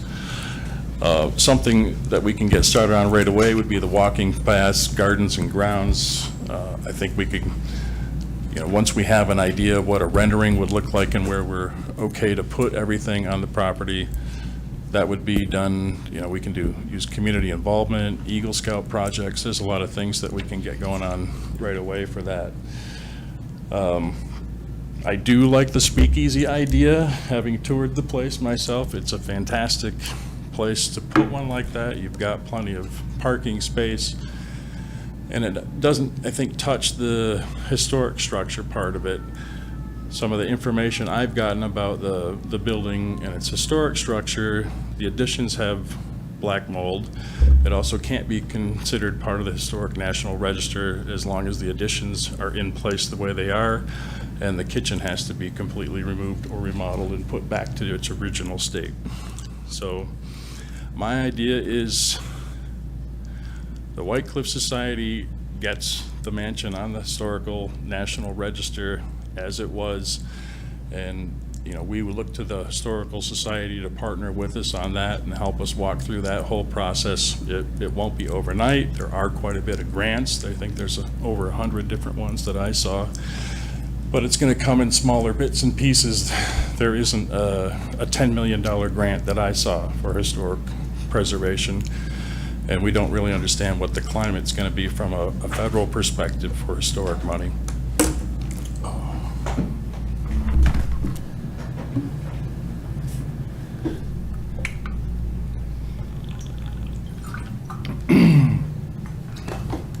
Okay, so we would go after the speakeasy idea, but I think it's going to take up to 2 years because the electrical systems, the water systems need to be brought up to code, up to speed. From what information I've gotten, nothing can really be done until those things are done. In the interim, though, it would be possible using NGOH LLC to create a greenhouse beer garden. So what we would do is, a quick jump ahead to this rendering here, we could create something based on the old greenhouse with an exterior that's got removable sides or panels so that you could use it as an indoor-outdoor. So that would be really suitable for about 9 months out of the year, and you could use that. Community members could lease it and use it. You could have it set up so that you have a membership to the White Cliff Society and members are able to lease it. Something we can discuss with the town, but it's a relatively simple undertaking that I think we could get done inside of a year. I think it would also be prudent for us to create a commercial kitchen in a somewhat small footprint. It doesn't have to be gigantic, but it would have to have plumbing, and that way you might be able to open the speakeasy earlier and give access to at least appetizer level servings to start out with there. So back to my bubble chart again. If you have the greenhouse beer garden and you have a kitchen next to it that's functional, then we can also put in like a terrace cafe. The patio space would be kind of the place to do that once the additions are gone. But in the interim, I also am a substitute teacher at the Northborough Public Schools, and I took an informal poll of the middle schoolers. What is the one thing in the town that you would really love to see? And it was unanimously ice cream. So That sounds about right. So coffee and ice cream for the Terrace Cafe, and again, I think we could get it underway pretty easy. So you can sort of envision, we've got some really nice gardens, some walking trails. We still don't have all of White Cliffs fixed, but we can get started on the demolition. The interior is actually pretty good on the first floor and the second floor. It's not in terrible shape, but there are some things that could be fixed. Eventually, White Cliffs again becomes an event center, so it could host weddings or conferences, and we could also have some office spaces in the upstairs for helping to incubate other businesses in the town. So you've kind of got the White Cliffs on the one side, and then NGOH could get some businesses started relatively quickly. The White Cliffs event booking would handle anything that would go on at the mansion, at the speakeasy, at the greenhouse beer garden, or if people want to rent the commercial kitchen on times when there aren't having events there. So that's how the businesses side of it would run, and then the housing side is basically handled by Nikki's Gardens of Hope. So you would have White Cliffs Housing LLC, and that would be the residency and buildings. So that's my explanation of the flow chart and the sort of the ecology of the businesses there. So we briefly looked at the greenhouse beer garden. Right now we're looking at it for 60 guests. We have to get some idea of how much business would actually run through it if we want to make it a bigger thing than that, but I think to start with, that's probably adequate.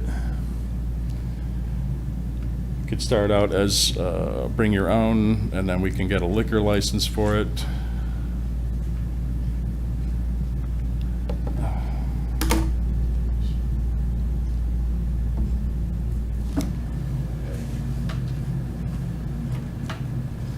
We do have an idea to potentially share the liquor license between the speakeasy, the beer garden, and possibly the cafe. I don't think that would be an issue. I don't think we would need 3 separate ones because it's on the same property.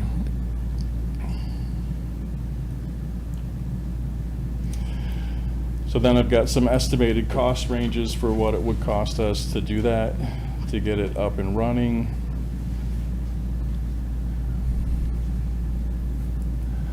Don't know if we want to go into details. And then there's, it's not going to be like that. Yeah, kind of cuts it off. It doesn't. Okay. So then there's the lease review. So we would look at the lease that you supplied, the 60-year lease. We don't have a big issue with that. We would obviously, go through it with a fine-tooth comb once we're ready to move along to the next iteration of things. But here's the apartments that we're proposing to put together. These are also part of Adriana's thesis, if you want to read into that in more depth. Can you please tell me where the apartments would be located within the White Cliffs? Yeah, so without using the laser pointer, the ideal place for it is if you see where Route 20 is there, and there's a set of office buildings that there's a 3-story office building in that white space that's in there in the top. So if you go into the driveway at the right, that section of property just to the right would be big enough to put in the residencies right there. It would actually kind of blend in with the frontage of the rest of the properties, but we would still do it in the same Queen Anne style so that it would match what the mansion looks like. So this would be a new building adjacent to the White Cliffs for the 36 units? It's not part of the White It wouldn't be Cliffs. that close to the mansion. It would actually be right here. Okay, and where's the mansion and? It's up here. Where's Route 20? Route 20 is right here. It would be on the front end, it would be right at the apron of Route 20? Yep, so then you could use egress and exit right off Route 20, and it wouldn't necessarily have to go up to the top of the hill. The second best location is right here along the ridge in the back.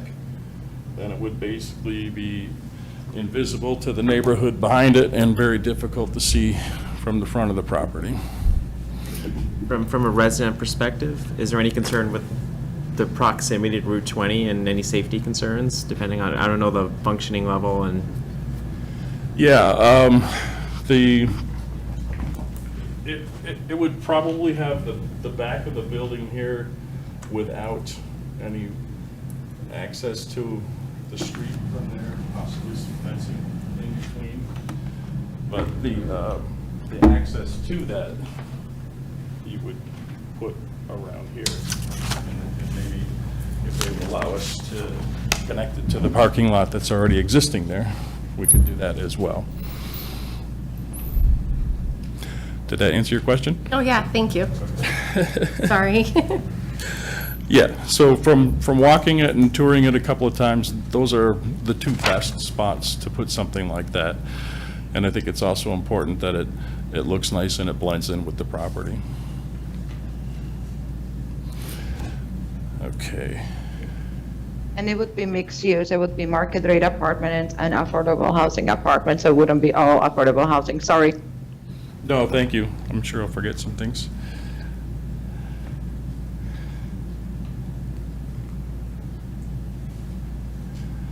Right, so then there's some more details about the buildings. So one of the things with the intellectually disabled adults is most of them don't actually drive. So there wouldn't be that many vehicles that would be necessary. There's already quite a bit of parking on the space there.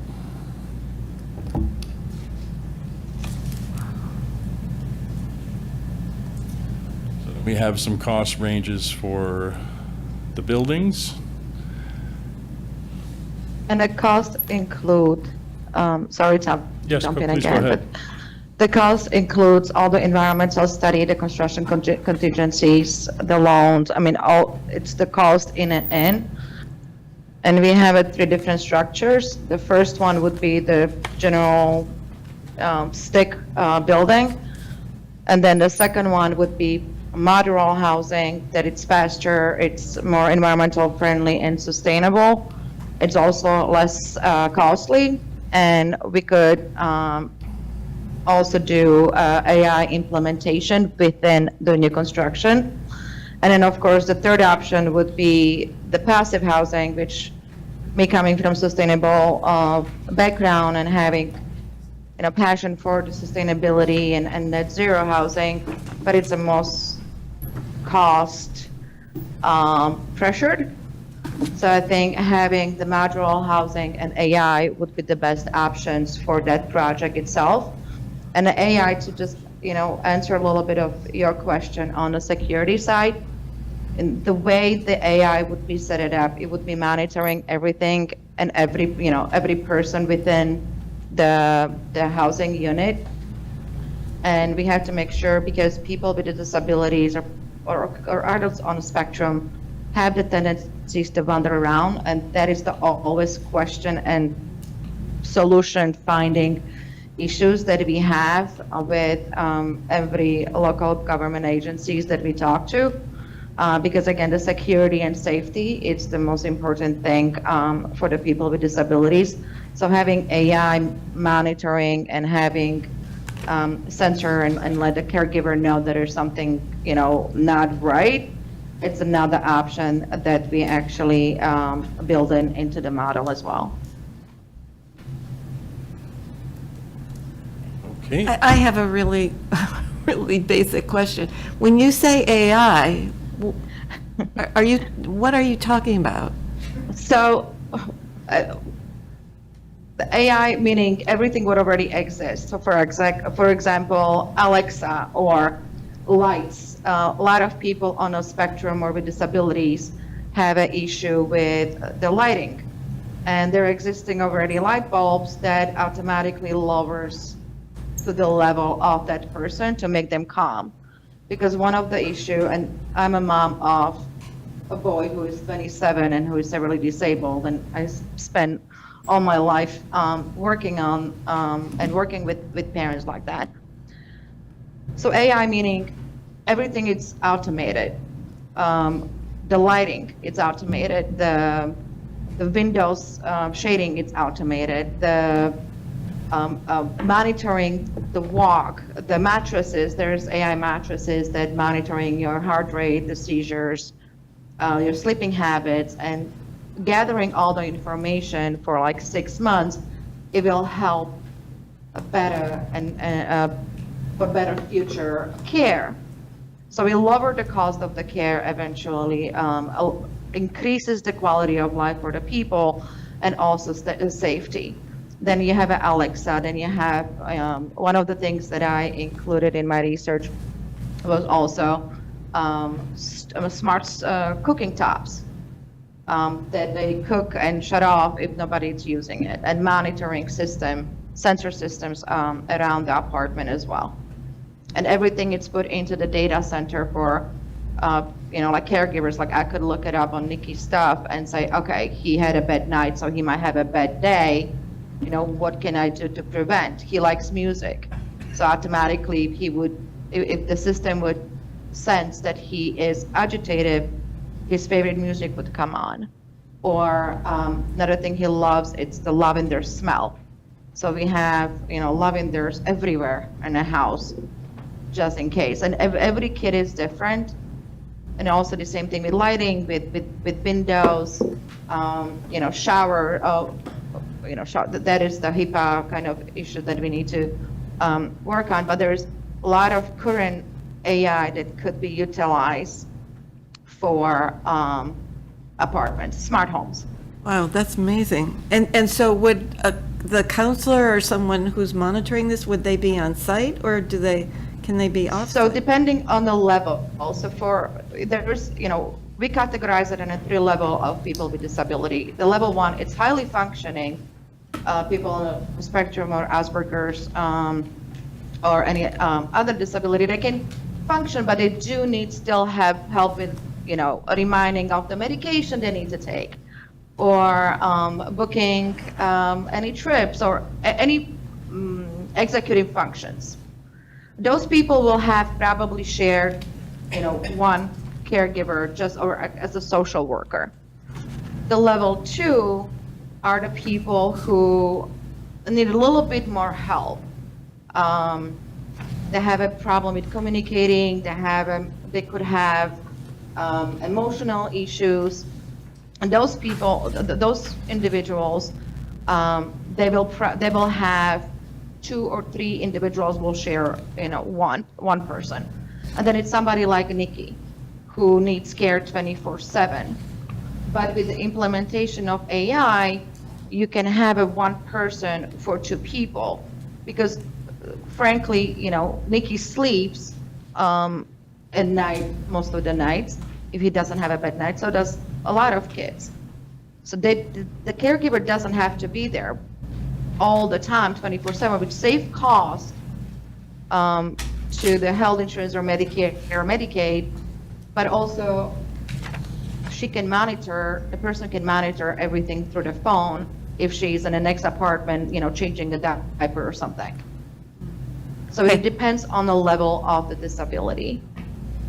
Thank you. Again, I have everything written down to, just because I have OCD and try to read stuff, and giving the situation that there is increasing number of kids diagnosed with autism, and it's not going down, it's just increasing. There is no really housing for adults when they turn adults. And from my personal experience and the parents who I talk to, actually I sit on advisory board of autism group from Boston. A lot of parents, and no parent should ever think that, but sometimes you feel like it's better if they would go before you go, because they're in a better place. So when we start Nikki's Gardens of Hope 8 years ago, it was just advocating for better housing or look if there's any housing, we found there's very few. And the ones that exist, the waiting lists are 15 years. So by the time, you will have to put your child on the waiting list as soon as they are diagnosed there's something wrong. And on my view as a mom and as a human being, I think it's necessary that we're looking in the better ways to provide housing, but incorporate the businesses that improves economic development, not only for adults with disabilities and the caregivers, but also locally. And one of the things that I would like to mention that, we spent a lot of time in New York, and we met with Pat Ryan when he was administrator of Ulster County. And we actually were working on improving, creating economic model for the project in an old IBM building. Well, unfortunately, he decided to be a congressman. So that didn't go too far. But there's a lot of things that we can do. And when we look at it at White Cliff, and sorry, Tom, I'm taking over your thing, but I get emotional when I talk about it. When we looked at it at White Cliff, there is so much potential to have involvement of all the community, not only, special events, but there is beautiful gardens. One of the things that we could actually start, or even if, town would be interested, they can do, having a program for kids on a spectrum or with disabilities and atypical kids, having archaeology group. It's a huge property that, we have as somebody who put it for us, the financial model, how that would look, digging stuff, having teaching kind of learning experience. And kids on the spectrum love digging in grounds. And also it's summer and there's not much that, kids, I have a 12, 13-year-old twin boys that are bored to death at home. They don't know what to do with themselves. But there's a lot of opportunities. And another thing that we talked about was there's a lot of homemakers. And the rules are if you want to sell commercially or outside of your network, you need to have this in a certified commercial kitchen. So one of the things that we kind of looked at was, well, if we can have a commercial kitchen and rent it out space to mom who is making cookies and would like to sell it more, we improve the economic view for her, but also, for the town itself. So anything that we can do to improve economically, not only for the town, for people with disabilities, but also for the families that live around. Thank you. Oh, did you? Are we asking questions now, or? Oh, sorry, no, I just can talk about the project forever, so please stop me. I mean, I'm very passionate we about may as well. it There's a and, couple appendices at the back. She just went over the one with the big dig, so I jumped down to that. There's a pro forma here that shows it keeps cutting it off halfway in between, so it's difficult to see it, but. So Adrienne, I'm showing your pro forma for Appendix 1, and then Appendix 2 is the rent collection. see it. So those, is it okay, it cuts it off halfway on the screen. So if we want to go into those now, or you can just review them and we can talk about those numbers later. Yeah, we're going to review those at a later time. Okay. Yeah. So I mean, then, there's a lot of, sorry, go ahead, Tom. Give that a shot too. See, I just, right. I have a background in investment banking in Wall Street, and I spent 20 years in New York, but the passion is always about helping and make the community better. And if we can help with, having affordable housing for adults with disabilities, which is in so much need, and also having market rate apartments that actually people can afford, I think that's, win-win situation on its own, and then having public gardens and public access to the White Cliffs. It's a beautiful, beautiful building. I mean, it's breathtaking. When you walk in, you feel like you walking in, early 1900s, and you feel like you are a baroness if you're walking in. So There's a lot of opportunities. We just want to make sure that it's beneficial not only for, our project, but also beneficial for the town itself. All right, Adriana, Michael's got a question? Yours. Yeah, just, sorry to interrupt, just one question. So where, what's an address where you've successfully implemented this model before? We didn't implement that model before, and I tell you why. We had in 2022, 23. If you look it up, there's one of the oldest private zoos in upstate New York called, Catskill Game Farm? yes. Family? Yeah. The article is behind a We were- paywall, so I couldn't read it. but- We were under the contract, and I'm gonna start crying. The owner said louder. It was the last thing that we actually talked about before he decided to go to Israel in October. It was 3 days after the Israeli war. And unfortunately, he got killed. And then his sister took it over. And then when his sister took it over, things changed. And I take the blame for it. I made the executive decision. I didn't want to lose investors' money. We pulled the trigger and just told them no. For me, it's more important to have a trust with the current investors we have than having property under the condition that she was requesting it. And then after that, we were heartbroken, and we took a good 6 months off while I was finishing the school.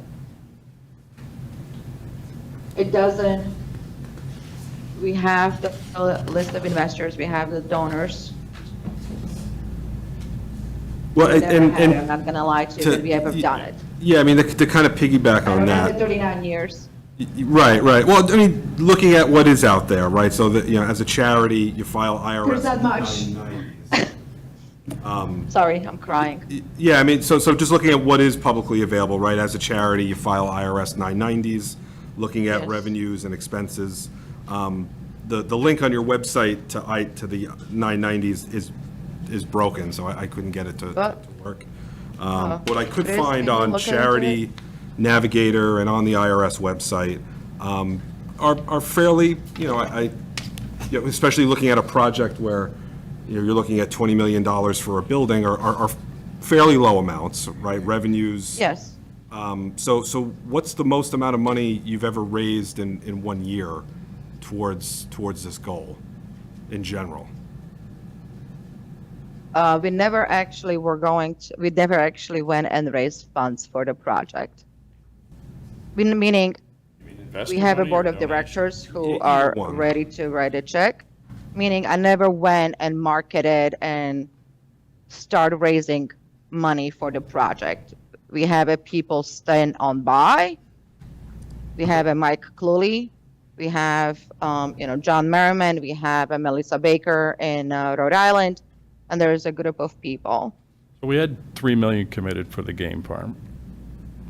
That's probably the largest investor Yes. commitment. Until I pulled the trigger. And the expenses, I'm paying most of it from my own. Okay, all right, yeah, because looking at, I think for fiscal year 2023, revenues of 17,000, expenditures of 15,000. Yeah, They're different. everything was I mean, paid. you could, 2022 was 109,000 in expenditures, about 16 in revenues.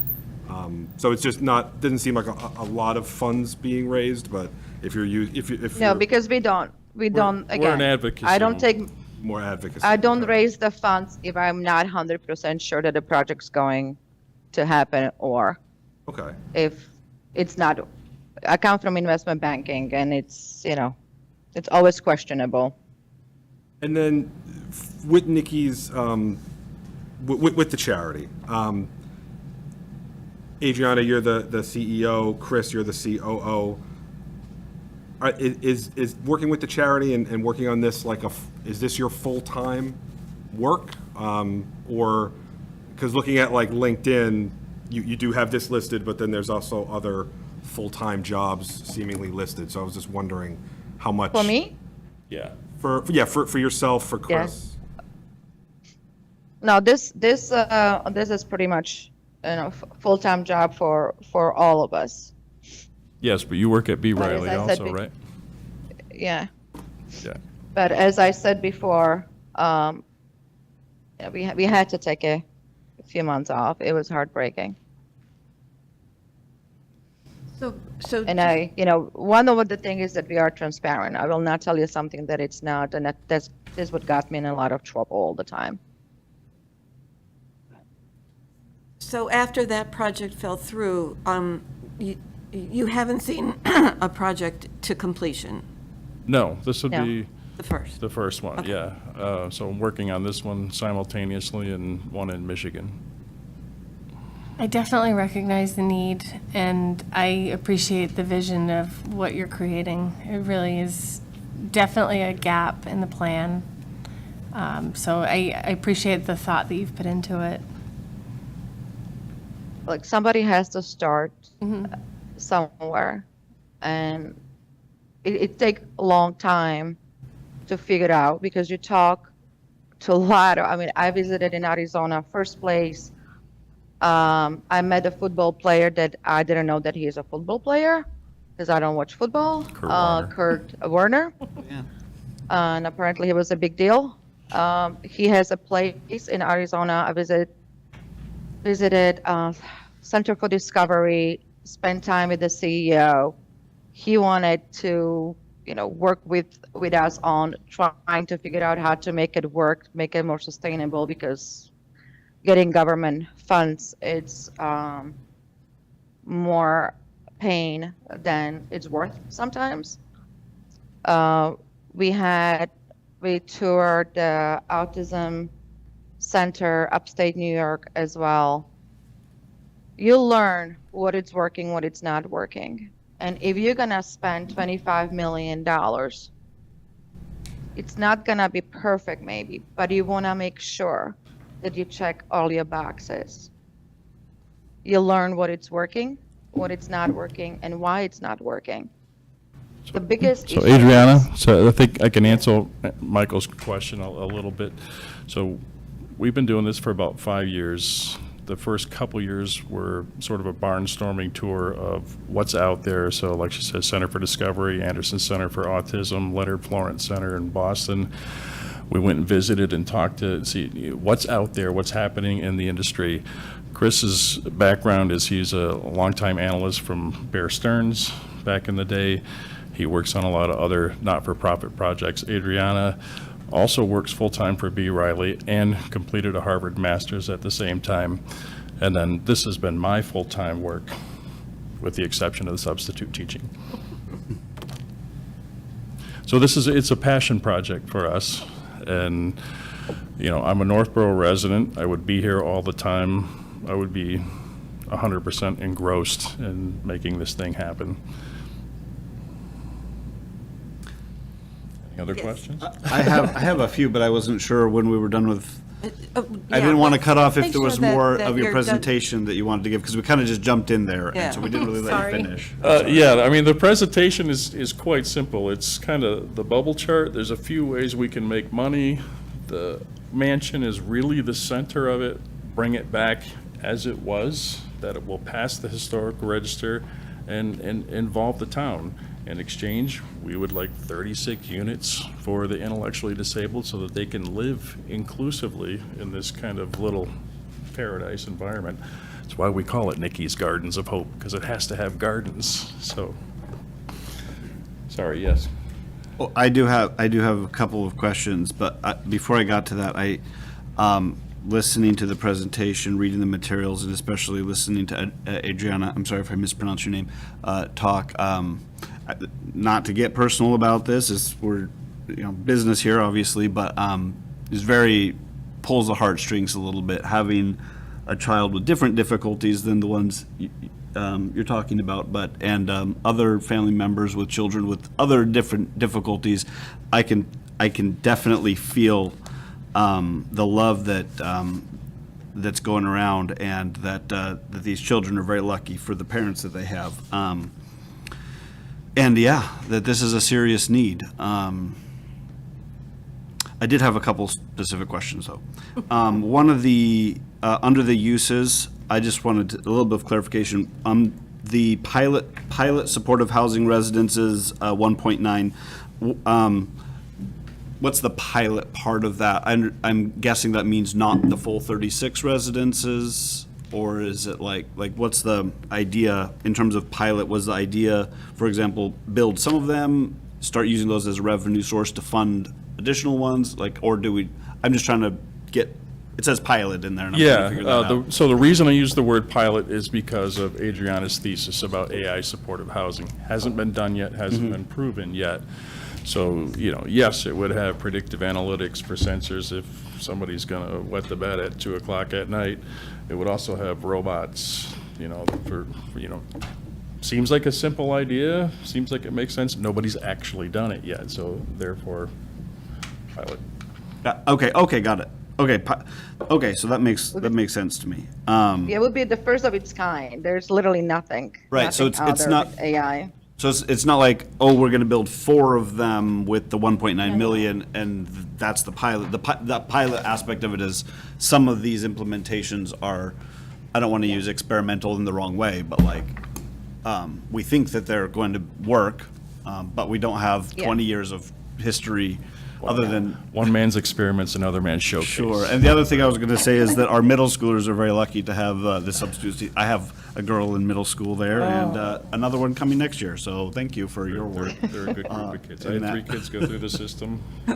Very grateful to North Middle Schools. I did have another question, and I appreciate you clarifying that one for me. I asked the other group as well.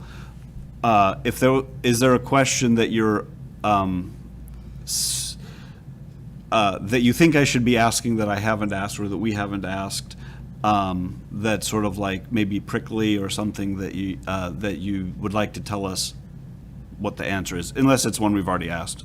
Well, yeah, no, the hardest one is, have you done this before? Okay, so we've kind of gone over that. You've been trying, so who are you guys? I have a background in project management, worked for Ernst & Young and HCL back in the day. I don't know if you remember ERP software when that was all happening, but got to go through all that stuff. And Adriana and Chris's backgrounds are from Wall Street, so I think we know what we're doing, running projects and putting things together.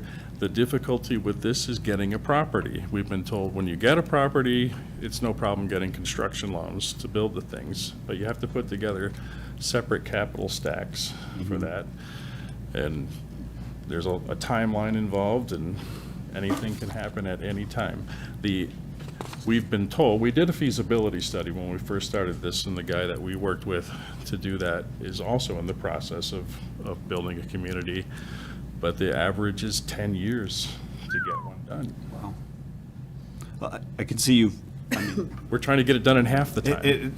So much work has gone into this, and I can see it through the pages and through these materials, and I've looked very attentively, and I'll take the presentation that we're seeing right now back and study it a little more closely as well. I appreciate the difficulty of having to show it on these screens, but it looks like a lot of thought has gone into it. The other one I was going to say, you mentioned Kurt Warner. He's if you're getting partner up with him, he's a great partner. Yeah, he has Treasure House. I moved here from Arizona, and about 4 or 5 years ago, he came to where I worked on one of our retreats and gave us a presentation, and we got to interview him firsthand. And there was a movie, I think, made. Yes. But he has his own story motivated by his child and the difficulty that they had and the ways that they grew from that. So that's you're gonna get a kick out of it. So I went to the event. There were all the baseball and football players, and I had no clue who they are. And I sent a picture to a friend of mine, and he goes, "Oh my God, oh my God!" I'm like, "What? Do you know who they are?" I said, "Nope." Because, and you just like, yep. And then I took a picture, we talked to Kurt, I talked to the CEO of the Treasure House, we're trying to create partnership because it's such a in need. They were struggling financially a little bit because the way they've done things, so we were working with them to try to figure out different revenue streams, right? So there's a lot of potential in the partnerships, and we were actually trying to work together for the game farm. And it's, again, he's the nicest person, his wife, it's the greatest, and they have such a passion for their son and the community that is just unbelievable. Yeah. Yeah, no, he was a walk-on. Anyway, that's a whole nother story. But All day about that. but back Now to I watch this, football though. But so I saw in one of the pro formas like around 2,500 or so for a unit. I don't remember if that was which of the units. Generally in this, I understand every family is going to be different, and every child or adult is going to be. I'd say child, but like they're adult at this point, but is going to be different. Are they usually self-funded? Are there other sources, Medicaid, Medicare funded? Like, what kind of funding Yes. sources are there for their housing that kind of So they goes into have- what could support the amount Yeah, per so, unit? so there's a different form of funding. Like, a lot of the people, like my son is on a Medicare and he receives SSI. Mm-hmm. But then also there is, his Medicare can pay for portion of it. And this is where you get your tax credits for the affordable housing, so you offset the cost. I will do much more detail, and if this is gonna help with the economical benefits for the town, for the project itself and how much it will generate, but also include much more detailed analysis of what we can potentially charge at the lowest for the apartments. Because I just went by the Massachusetts AMI. They said between 60 to 80%. I took the lower amount of, I think it was $1,500 for 2-bedroom apartment of affordable housing, and $1,200 for 1-bedroom apartment. But it's covered by the SSI and by the Medicare. Got it. Okay. Thank you. Those were the questions. Just a quick question on source of funds. It appears 11 million is in the form of government funding and 9 million is through a mortgage. Am I understanding that correctly when I look at source of funds? That's from the original proposal? Yeah. It's whatever the handout was. Chris, can you hear? Chris, are you still there? He's probably muted. Yes, I can hear. Well, I can repeat the question You want to too. take it, Adriana? Sources? just too much. So the sources of funds in the original was probably still before the, how to put slightly, before all the changes within the current administration. But if we can redefine that, because there is a different sources of funds for like, I still know that the home loan bank still provide, and I just talked to them a month and a half ago when I was finishing my thesis, they still provide up to $40,000 per unit if it's for affordable housing for people with disabilities and it's not for profit.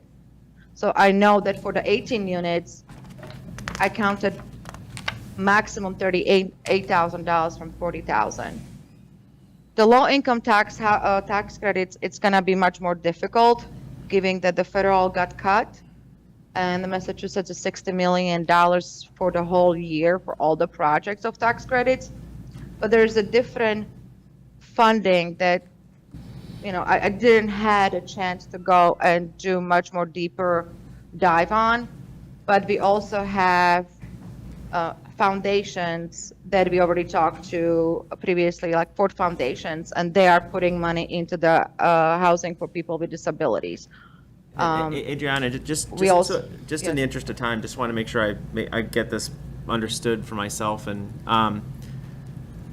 I haven't seen the detailed financial models. They were thrown up a moment ago, and I'm sure they have like ROIC, they've got the weighted average cost of capital, they have all these things that, from your investment background and your investors, they're gonna really want to get comfortable with and understand. And I guess my real question for you is like, it's hard to be dependent upon all these sources of funds and have a proposal that that is gonna be able to get energy around it.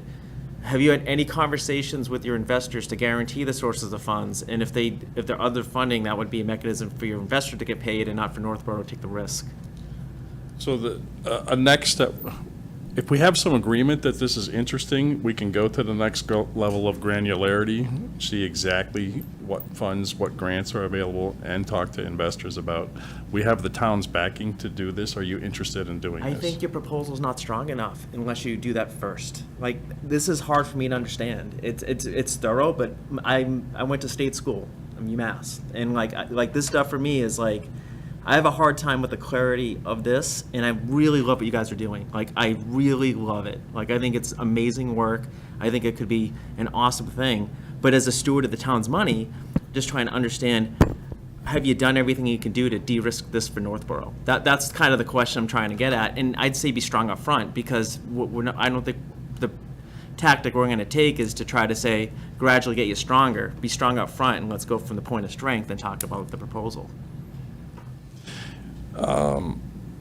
Yeah, I mean, that's good feedback. We can work on that, given the, 3 or 4 weeks to respond with something, and understanding that Northborough hasn't been that open or embracing to anything with affordable housing before. This would be the first logical step. This is a lot of time and effort to put into it. Sure. But, yeah, I'm not quite sure I understand what you mean by de-risk. How do you? Well, I mean, there's just, like, there's a lot of things here this is my real question too. So with my source of funds, I'm seeing a lot of numbers that have federal and state, Department of Housing and Community Development, that are the source of funds. And so you've got $20 million you've got to raise, of which $9 million is through a permanent mortgage. So when I think of like the source of funds, like if you said, hey, we got this covered, and by the way, we're going to go after these great programs we think we can get that's going to be more advantageous for us, that would be a compelling angle. But from my interpretation, what I'm seeing, it just looks like it's dependent upon a bunch of state and federal funding. Are you talking about the historical preservation funding? I'm just looking at sources that get to $20 million on this page. That's not. Chris, do you want to answer that? That was your page. And I may be misunderstanding this page entirely, but this is I'm just trying to So understand if it's gonna help, I can dumb it down for you and send you something within a week. Is your It question takes also, time to do is any of this committed? Committed, and that's right, committed or backed. Like, if you don't get this, then do you have this? It's not uncommon to have Okay. backed, so that want to see. I understand. No, Yep. I think you're asking, is the money still there? No, No? no, You're pretty sure it's still there? I have no idea. I'm just asking, like, that's not, in my mind, that's something the team would tackle and come up with a bunch of plans and say, hey, we're really confident we're going to raise money. We have the money. Here's how we're going to get the money. And by the way, we're also going to do this for these grants, but we're not dependent on getting those grants or not, because our investors are backing this, because we looked at these financial models, they're attractive returns, and there's something we're passionate about. So we think business meets the community in a way that we're going to have a profitable enterprise, and Northborough is going to be better because of it. That's what I would like to see, if that's what is sort of not as clear to me when I see all of the federal and state funding that it's dependent upon. Yeah, sorry, I've been battling my mute to get it on and off at the right moment. But just to restate, what you would like is for us to show you what our level of confidence is in each of these funding sources and why we have that level of confidence. Do we have signed agreements? Have we had previous conversations? What is it that we can present to you so that you know what the risk is of those funds arriving? Is that more or less it? I think that's a version of it. I think it's to say, hey, Northborough, you're not at risk at any of this. We are, and we're going to go forward with the project. And if we don't go forward with the project, it's not dependent on these to go forward with the project. You come in that has investor backing, that has, and what I think is a less attractive proposal is to have a bunch of dependencies and things that we have to try and understand the probability of. And to your point, John, trying to remember back, the Metro West proposal for affordable housing at White Cliffs, how many units was that? 100 or 50 some? 50 some odd, 80? It was thought it was significantly higher. more than 36. It was double. You know, a not-for-profit who goes in and builds affordable housing. They had significant grant numbers, from what I remember, on the proposal, watching as an audience member in that meeting. But it just, you know, how, for them to, and they said to make it work, to make it make sense, it has to be this many units. How does it work with a lower amount if a group that's what they do and have a track record of it said, no, you got to have this many units to make it work. So that does give me pause. And then again, just the funding piece, you know, you said you had 3 million pledged or promised for the Catskill Game Farm project that fell through. Significant amount of money, but that gets you halfway to the restoration, right? Which we know is 6 or more. Again, just looking at the records that are available, I've never seen anywhere near that amount of money raised by your charity. You know, even though you have a noble cause, it gives me pause when the documentation I can go find, what I can find, because not all of it is easily available, doesn't show anywhere near the amount of commas that this page has. And it's just, it gives you pause as far as, you know, looking and considering the proposal, to be quite honest. So the smaller amount of housing, correct me if I'm wrong, you have the other businesses, the beer garden, the speakeasy that will Balance the risk. hopefully, yeah. And it's not all affordable housing. And- It's a market rate housing and affordable housing. And it- Otherwise, would not be able to make it work. You need to diversify. I was just going to chime in. I just quickly looked it up. There's a community advocate article from like March 2023 that said it was 52 units. Oh, okay. Not quite as many as. Do you have any experience in restaurants and that? I ran a chocolate store once upon a time, but nothing with a menu and seating. That's a whole different thing to have to do. I was the manager in a diner in New York. Okay. All right, any other questions? No, thank you. I mean, to also offset those costs, that assumes you've restored the mansion at 6 million plus. And then lease it to people who want to come in and can make a profit on a small square footage individually. Again, I just have concerns about that setup, but. Well, if you can get back It's to a us with good more question. details, as everyone has said, it's an amazing goal, and really admirable. Yeah, if you want to give us a couple of weeks to go to the next level of granularity and show the cash flow with the pro forma, that's something I think we could. Why don't you talk to Stephanie, you know, the Absolutely, next yeah, couple just- days? Okay. And just to be clear, I'm less, my number one concern, I'd like a profitable business in Northborough and see that all that stuff is felt good about, but my real bigger concern is just the amount of money you need to do all the things you're gonna do. And then like, what is the downside to Northborough? Let's say you do these things in year 3, it doesn't work out. Well, we own the building, we own the stuff, we have something that's nicer than it was. That's the downside. That's the downside for you. Right. The upside for your organization is, you know, just a lot of runway, great purpose, great profitable business where you can expand your reach and do all these things that you want to do in your charter. But so it's really the source. It's the source of funds and like making sure those are in a way that doesn't rely on like grants, but some investor that would actually back that in a way that took that away. And I know you've got investors and you've got a board of directors, so that's the real the real purpose of my conversations on the funding side. And it's a fair, you know, it's a fair question and it's a fair worry, and I would be worried too. So I understand that. We're gonna put something together and I will, go back to our investors and Can I get ask it sorted out. one quick one in the same area? On the local CPA, on that same one, 663, is there something specific that was in mind for that, or how that number came up with, or I could be just ignorant to something we've talked about in the past about possible CPA funds for that property? Obviously, nothing's been approved, but was there something specific behind the 663 local CPA? Or, I mean, obviously, that would be subject to our own town's approval, not ours, but town meeting, but I don't know if there was a specific thing behind that or not.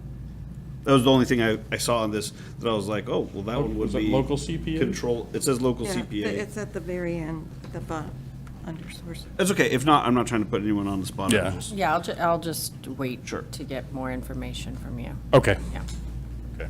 sounds good. Wasn't meant to be a trick question. Of all the things that we have no control over, that one may be one that is within. Anyway. Well, thank you very much. Thank you. Thank you. Thank you. Appreciate it. Yeah, thank you. Thank you. Thank you. Okay. Thanks Do again. we need a 2-minute break? Stretch break. Stretch break? So moved. 2 minutes. Second? Okay. Because we have people waiting. Okay. Be quick. Sorry, people waiting.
Ready? Okay, so we are now on to agenda item number 5, which is the conservation restriction for 432 Whitney Street. And I believe that we have our conservation agent who's going to Yep, he's on.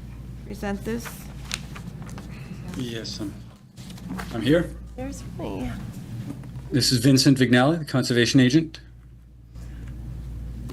Okay. Hello. Hello, thank you for coming, and if you just want to explain what this all entails. Oh, okay, there's a property that was acquired through town meeting vote at 432 Whitney Street. As part of that, the property was being protected with a conservation restriction that was going to be held by the Department of Conservation and Recreation. And in exchange for them holding the conservation restriction, they're willing to pay the town $200,000. So the Conservation Commission has voted to support that action for the town to accept the $200,000 and sign on to this conservation restriction. And that's what's been put before you is the actual language of the conservation restriction. It's been reviewed by town council and the DCR's council as well. And I guess I'm available for any questions that you might have. So I'll start off. One of my questions is if part of the property or the property needs to be sold for any reason, you know, that we can't even think of now, who decides that? Is it DCR or the town? I think it would be a combination of the two. If they're holding a conservation restriction, it would be a mutual decision, but this property is going into an open space condition, so that's a Article 97 land, so to take it out of open space, once it's in open space, requires a 2/3 majority of the state legislature, so it's very unlikely that it's ever going to get taken out.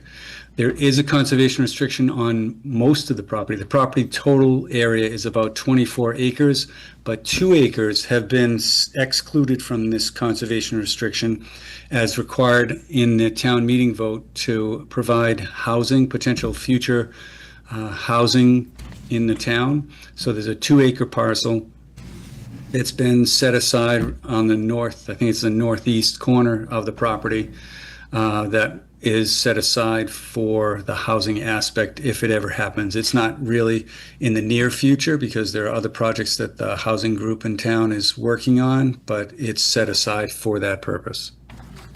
Yes, you provided a very good map and a lot of good information. Okay, I'll open it up to questions. And just, I was not a select board member at the time, so I just want to make sure. This is the property we purchased for $1.7 million. Correct. We're getting $200,000 for the, okay. And then the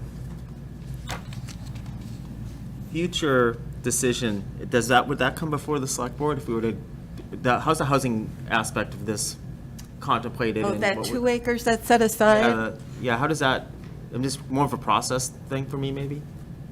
Well, would you know? Vinny. I'm not exactly sure of the housing aspects, but my assumption, since the select board is the owner of the property, that's what the town meeting to assign the owner to be the select board. Oftentimes, they can do either the select board or the conservation commission, but in this case, it was the select board. So any activity, anything that's proposed has to get approved by the select board on this. Oh, so And in this, it would also have to get concurrence if there's activity within the conservation restriction. If it's not specifically allowed, then the DCR would also have to would have to approve whatever action is being considered. So approving this will have no impact or effect on the portion that the town would keep. This is just, we're not making it, just making one decision here. Correct, right. That 2 acres that are set aside for housing is totally excluded from this conservation restriction. And I think the land was purchased with the conservation restriction as one of the required? Through CPA. I'm looking at Article 40 of 2024 Yeah. right now. Thank you. Check. I haven't gone through it. Can I ask another question while we're waiting? Is that okay? Yeah. So just a quick one, when I was looking at the prohibited uses, who enforces them? Like if somebody is doing dumping or if they're clearing land without permission, is it the Northborough Police that will take action? Or who, according to the conservation restriction, is required to follow up with that? It's usually a joint effort. Typically, there's an annual inspection that is done. There's a baseline inspection when it's first acquired, which will be done, I assume, in the next couple of months so that we know what's out there. And there's a plan already in place with the Northborough Trails Committee, who are really active. They're doing a great job in town. And they're ready to get a trail cut through that area and do a bunch of cleanup because there's some barbed wire out there and a lot of old pallets that need to be brought up to the front, and they're working in close with the DPW, who's been great with their assistance. They're willing to take that trash, the waste material, and dispose of it properly. So everybody's hands are ready to go. Yep. We're just waiting for the CR to get signed. Awesome. I did hear from Brian Belfer, who is the Trails chair, and he did mention that he had no questions about the conservation restriction, and he was in full support of it. So that's good. And I appreciate all the work that they have already done to start the cleanup there. Will we be able to see the reports from how those annual reports that are being done to make sure that everything is in? Absolutely. Okay. Those are public documents. So I just have to remember to send them off to the select board, and I should be able to do that. I do not want to make extra work for you, but if it's something that's like either posted through the Conservation Committee or the Trails Committee or one of those other places that I can go to find it, would be great. Okay. It'll probably be posted on the Trails Committee website. Okay, perfect. That's my only question. Okay. Any other questions or comments? Go ahead. Oh, yeah, no, just one follow-up. So, I mean, because of how the property was acquired, if we as a board were not to put the restriction on it, we would just be basically not passing go and not getting $200,000, right? Because it was, the way it was purchased, you're still limited in what you can do with it. So it's more of a, something we necessarily have to do, but kind of have to do, right? We don't get the 200,000 if we don't, But do there's, this. with these properties, there's always an entity like DCR that hold the restriction. It's usually, my understanding is it's usually not the town. John, do you, I hate to put you on the spot, but Yeah. please. Just curious, like, what if we drop it and break it? What happens? You know what I mean? Hi, Vinny, this is John Campbell. John Campbell, 29 Spruce Hill Drive, and I serve on the Community Preservation Committee as well as the Open Space Committee. So, point of clarification. The town meeting action in 2024 that purchased the land through CPA means that a conservation restriction is required. If the board does not want to sign it, and therefore the town does not want it, we need an action to return the land and rescind the purchase. So it's a difficult mechanism. It's not unlike the White Cliff situation where we own the property with a historic preservation restriction as a requirement, but it has not yet been fulfilled. And to get out from under the property without that restriction, you have to reverse the town meeting vote. So in this case, it's a lot simpler. We have purchased parcels of land using CPA funds in multiple other places in town. In each case, a conservation restriction was written and arrived at. The language is a lot of legalese, but it also includes specific allowances and restrictions. For the most part, you're not allowing any construction or building. You're not allowing any degradation, but you are allowing passive recreation, trails, and things of the like. And this agreement, I've read through it, it calls it out pretty specifically. So what you're really being asked to do tonight is to agree to sign the restriction. Should you have any questions on its text and body, that those could be debated. The $200,000 is really more of a grant back from the DCR that will replenish the conservation fund. It's unusual that we get paid to have a conservation restriction. The opposite is usually true. We would have to find an agency to hold the restriction because the town can't do it. And in that case, there's typically a fee involved. In some cases, it's waived by an organization, a land trust, SVT, for instance, who have often agreed to waive it in return for our, being willing to conserve land and contributing to open space conservation. Clarifying question. When you said would have to return to whom? The town of Northborough?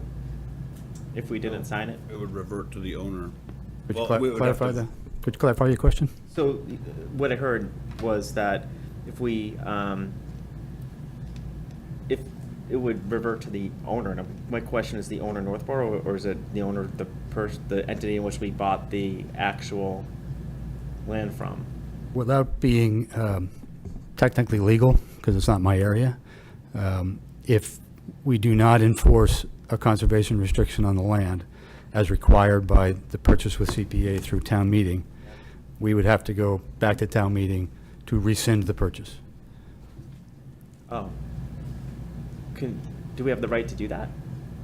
Well, there would probably be damages from the seller's perspective. Yeah, there might be more to the purchase agreement that you'd have to get into. So it would be, it'd be highly unusual.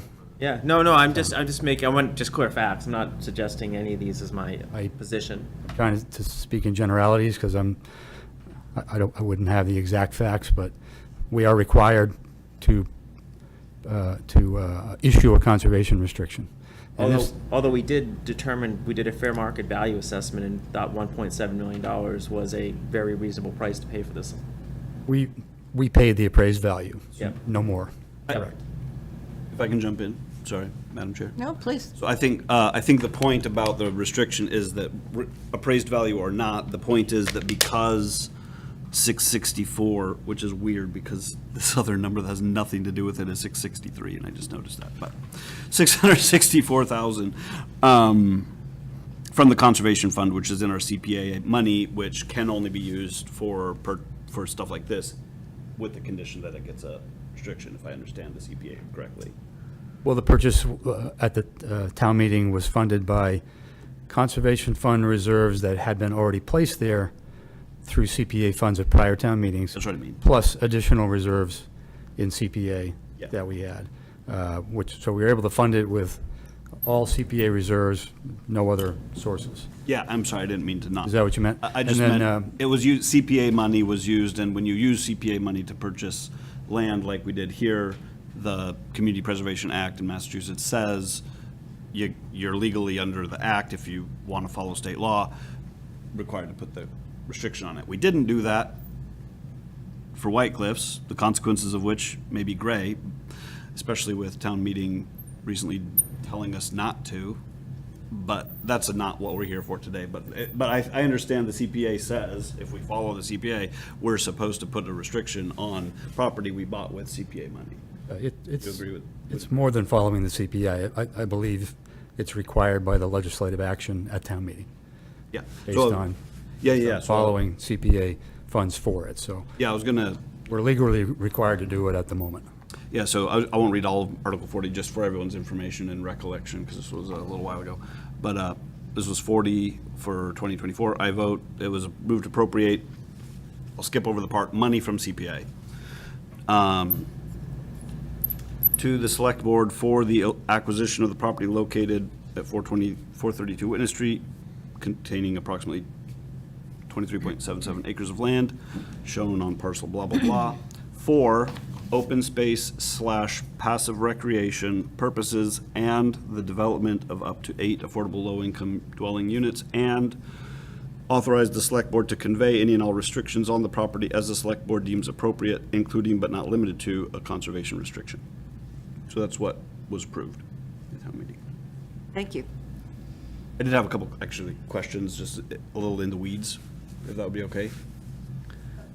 Sorry? I have a couple of in-the-weeds Oh, yes, questions, if please, that would be okay. please, go ahead. What was the process for determining that 2 acres is enough for the housing part, and which 2 acres? Or do you know, or can you help us with that?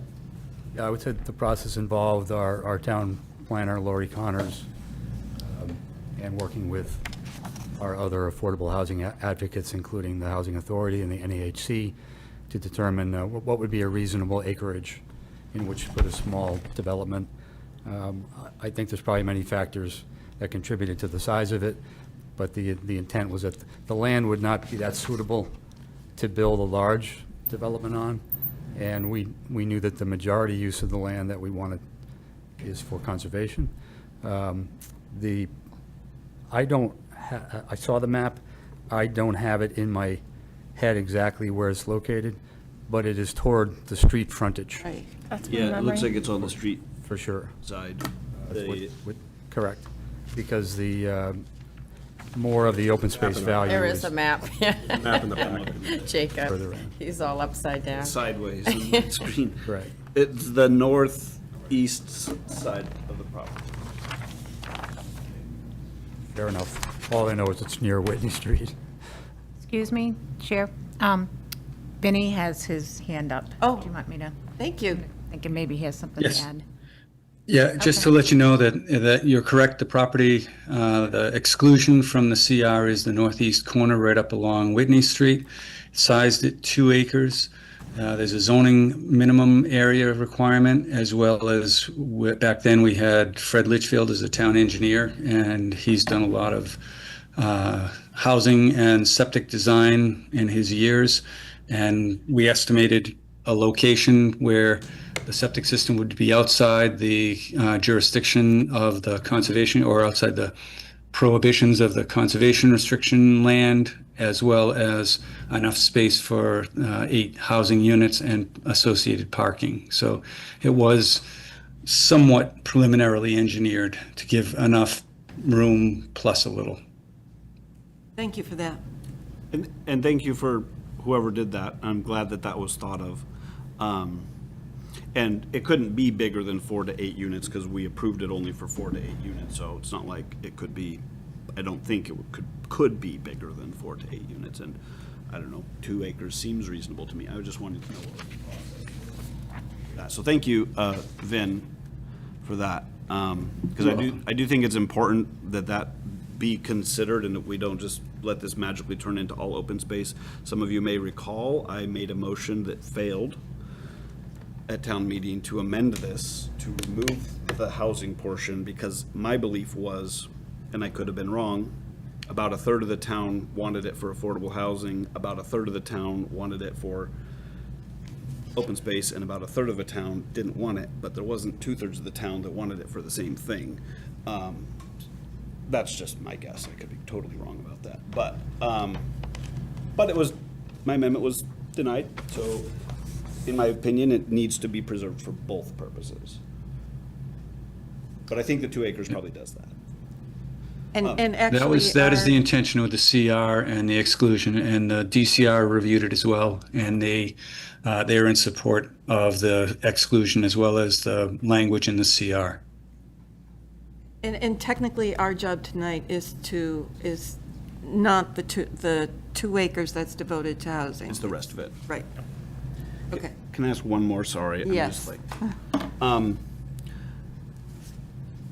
assuming, not to give it away, I'm assuming that I'm going to support this, but I haven't read all of it, and it just happens to be that, like, my day job is reading and litigating over contracts like this.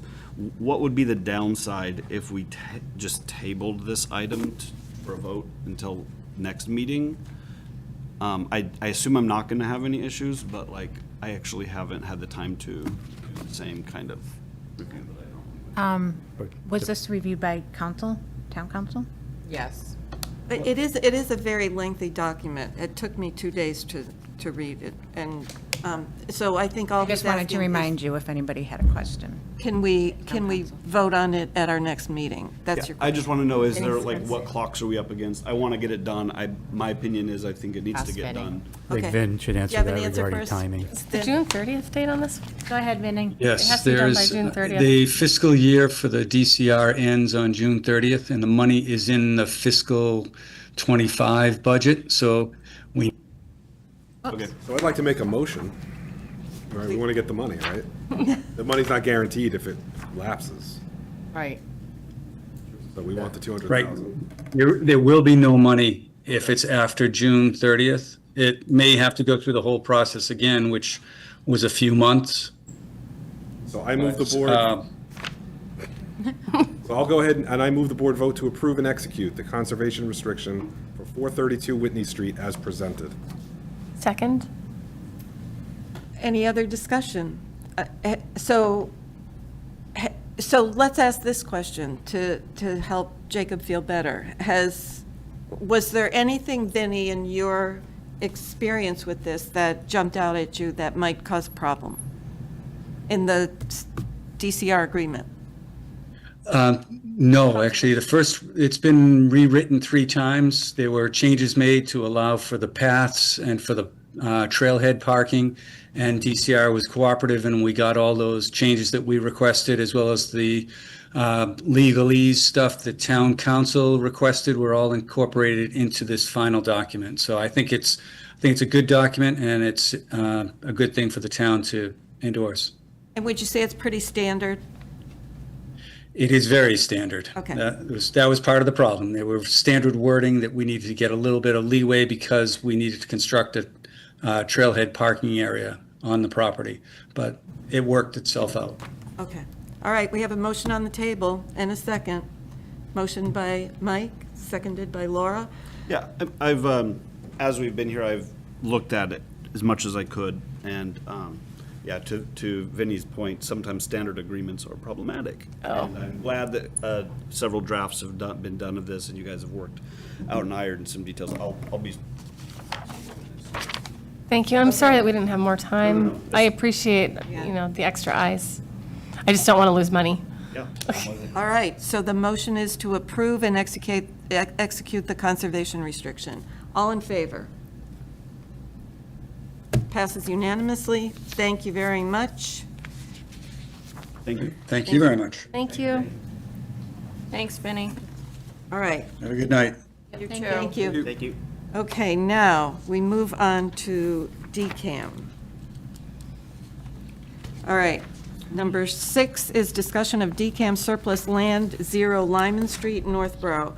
And we have a guest appearance tonight by Amy Paretsky, who's going to give us a quick summary of what this actually all is. So, welcome, Amy. Hi, Amy. Hi, can you hear me? Yes. Very well. Okay, thanks.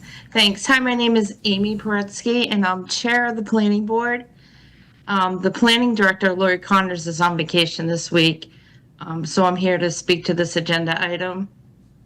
Starting from the beginning, and I'll be quick, the largest housing bill in Massachusetts history, the Affordable Homes Act, was passed in August 2024.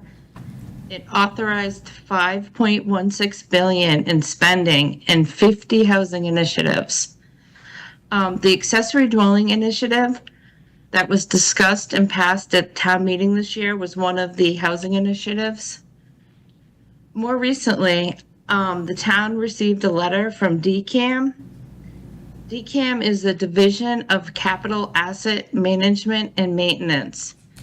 They wrote us a letter to alert the town that as part of the Affordable Housing Act, the commissioner of DCAM has been authorized to convey surplus state-owned land for housing purposes. The main criteria is that it has to be 4 units per acre minimum. We received the letter because there's a property on Lyman Street. It's 5.45 acres. It abuts the Westboro Del Webb over 55 development. This parcel will be auctioned off in September by the state. After receiving the letter, Lori and I reached out to DCAM with some questions. DCAM did not really answer our questions, but they highlighted portions of the guidance that may or may not answer some of the questions. And they mentioned we should reach out to town council. I saw that you guys have a copy of the guidance and the letter from DCAM. As part of this question and answer, they also extended the comment period until July 18th for the town of Northborough. I think the letter you had June 27th. Now we have till the 18th of July. So the planning board, we had a discussion at our last meeting, and Lori drafted a letter for us to review at our next meeting. I also saw that in your packet. I hope you had time to review it. The latest DCAM letter states municipalities are encouraged to negotiate agreements before applications for approvals, before the approvals are filed by the developer. And if possible, the municipality should identify to DCAM early on any areas they would seek to negotiate, so DCAM can provide that information to developers during the competitive selection process. The letter also states DCAM will consider in good faith any comments provided during public comment period, including any comments that seek to inform a potential negotiation with the developer who is ultimately selected by DCAM. So the Northborough Planning Board questions, one question we had is, will affordable housing requirements be upheld?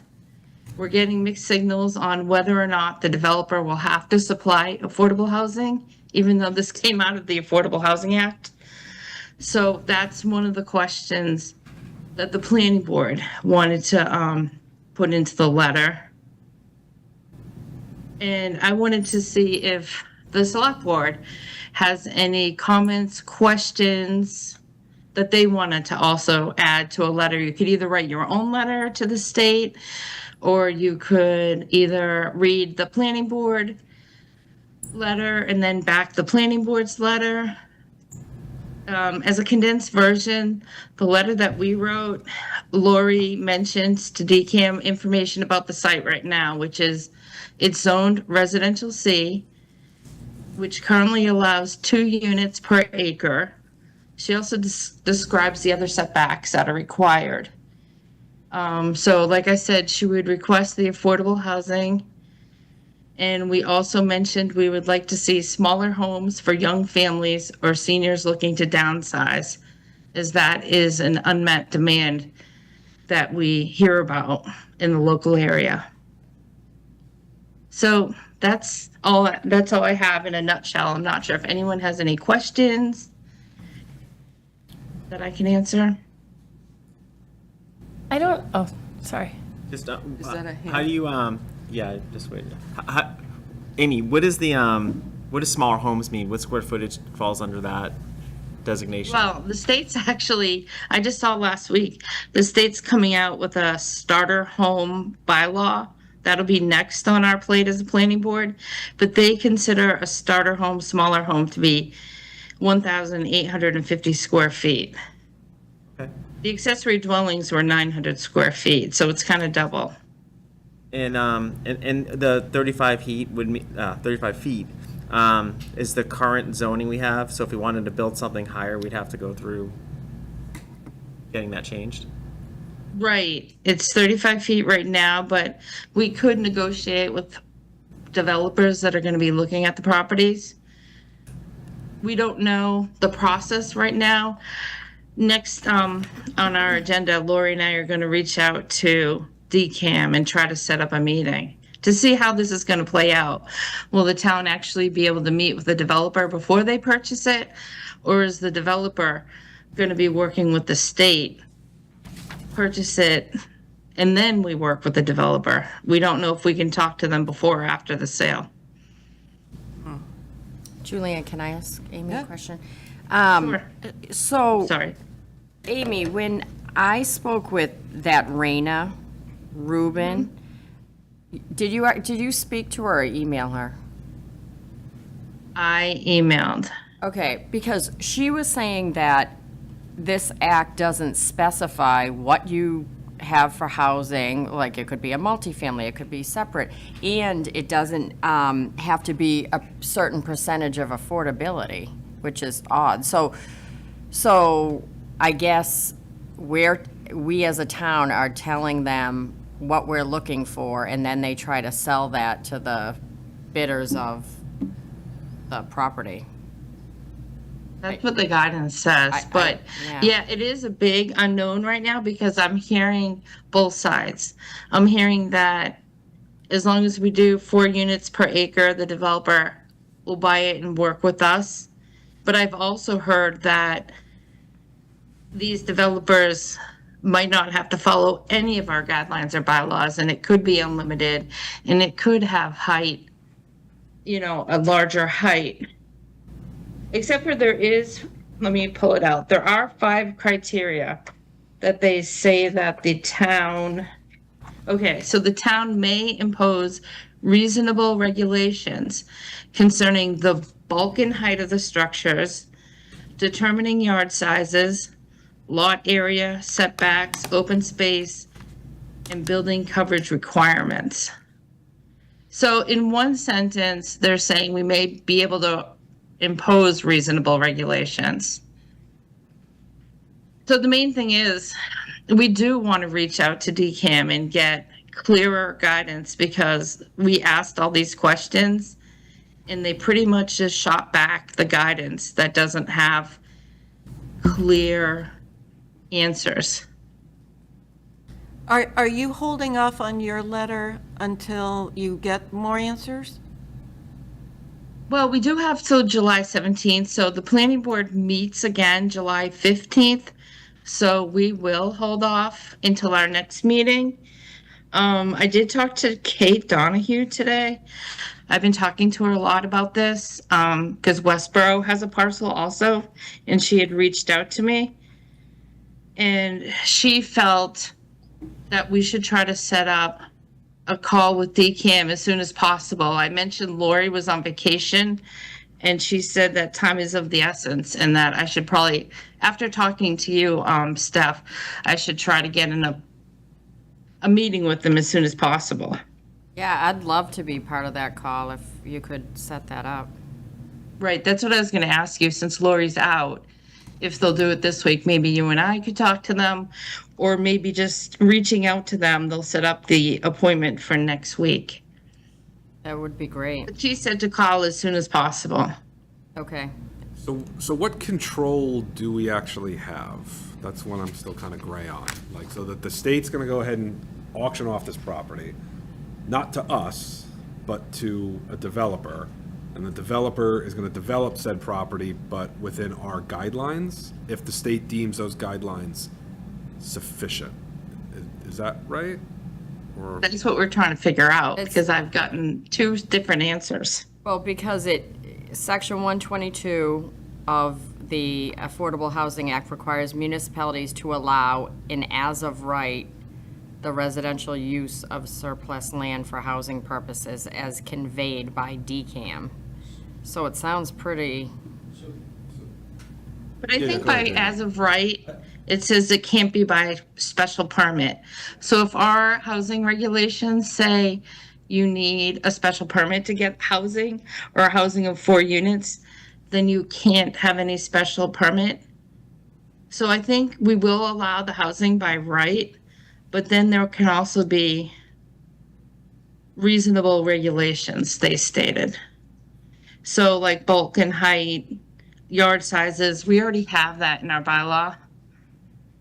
So a question we did have, will they have to follow, what we have in our bylaw? But as part of our letter, Lori actually gave some leeway, like our current zoning has a setback of, 30 feet. So Lori wrote minimum front yard setback will now be 15 feet.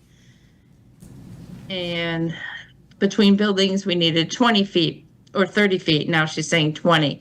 So we're trying to say that we're willing to work, and maybe we'll write that in the letter, that we're willing to work with a developer. We just need to know the process. But I just wanted to let the select board know, I don't know if you meet again before July 18th, but I could 14th. update you on, the or 14th. Steph could update you. Yeah, Amy, we're meeting again on the 14th. Okay. So I think we'll have more answers before then, hopefully. Yeah. Okay.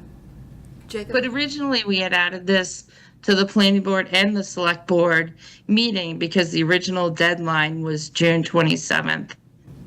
But they didn't send, they had to send an official letter to the chair of the planning board and the chair of the ZBA, and they didn't send it.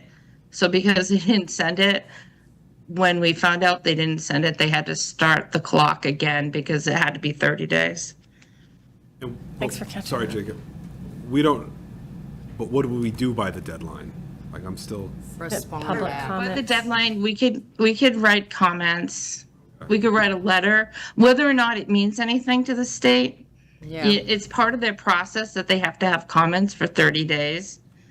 It's a public comment period. So like, as a planning board, we're going to write that we just passed an affordable housing bylaw that says you have to do 15% of the affordable housing if it's over 10 units. So we're going to write in our letter that we hope, as part of the Affordable Housing Act, that they will uphold that the developer needs to, has to build some of the units as affordable.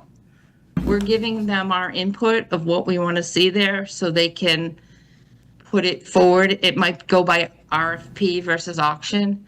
So then they'll make a list that the town of Northborough is looking for a developer who wants to do A, B, and C. But the state said that they will, they'll consider the comments. Whether or not they use them, we don't know. and would those comments come through our board for like a final approval or sign off, or? Well, that's what Amy's saying. We could either in Board gets to- conjunction, yeah. Right? Each board, zoning, planning, us, will get to either write our own letter or a collective letter. Yeah. Jacob, did you have a question? I have several, but go ahead with what your train of thought was. Are you all okay, Mike? Yeah, I guess so. You I'm sure? good. Yeah, go ahead, Jacob, sorry. It's not, it's still a little confusing, I think. Okay, Jacob. Yeah, no, thank you, Amy, and thank you to the planning board. I know you guys did a lot of work in jumping into this, and I know, given the time crunch you guys were in, the draft letter looks mostly okay to me. I would, maybe process-wise, since we'll have another meeting before the submission deadline, process-wise, maybe it does make sense for the planning board with whatever comments we want to give them now, does the letter, and then we vote to ratify it at our next thing, so they can add our signatures to it too. I don't know, but I do have a couple comments on just the general concept. Oh, okay. But I don't, otherwise, either that or we've got to do our own letter, which I'm not a big fan. No, I agree. I'd rather something on behalf of the Work's board. already been done here, let's utilize. Thank work you that's for the already letter. been done. And yeah, and then zoning board, who knows what they'll do, but theoretically, they could write their own letter too. Now, so I don't want to get on my high horse again here, but the MBTA law that we just implemented a bylaw for, the auditor's office of the state of Massachusetts decided that it was an unfunded mandate because it required, as of right, 15 units per acre residential without providing funding to the towns. That was in February and March of this year that the auditor decided several cases against some of the towns that were pushing back. We weren't one of those towns, we just adopted the bylaw. There's been a recent Superior Court case in June that said, I don't care what the auditor said, I'm saying it's not an unfunded mandate, as to the cities that were before that court. Point is, of me bringing it up, is it's certainly a valid argument to make that maybe these laws can't be enforced against us or shouldn't be enforced against us, because essentially they're saying, take area in your land that would have only been allowed to have this many houses on it, and I, the emperor state, am demanding that you put more houses on it, but I'm not going to pay you for it.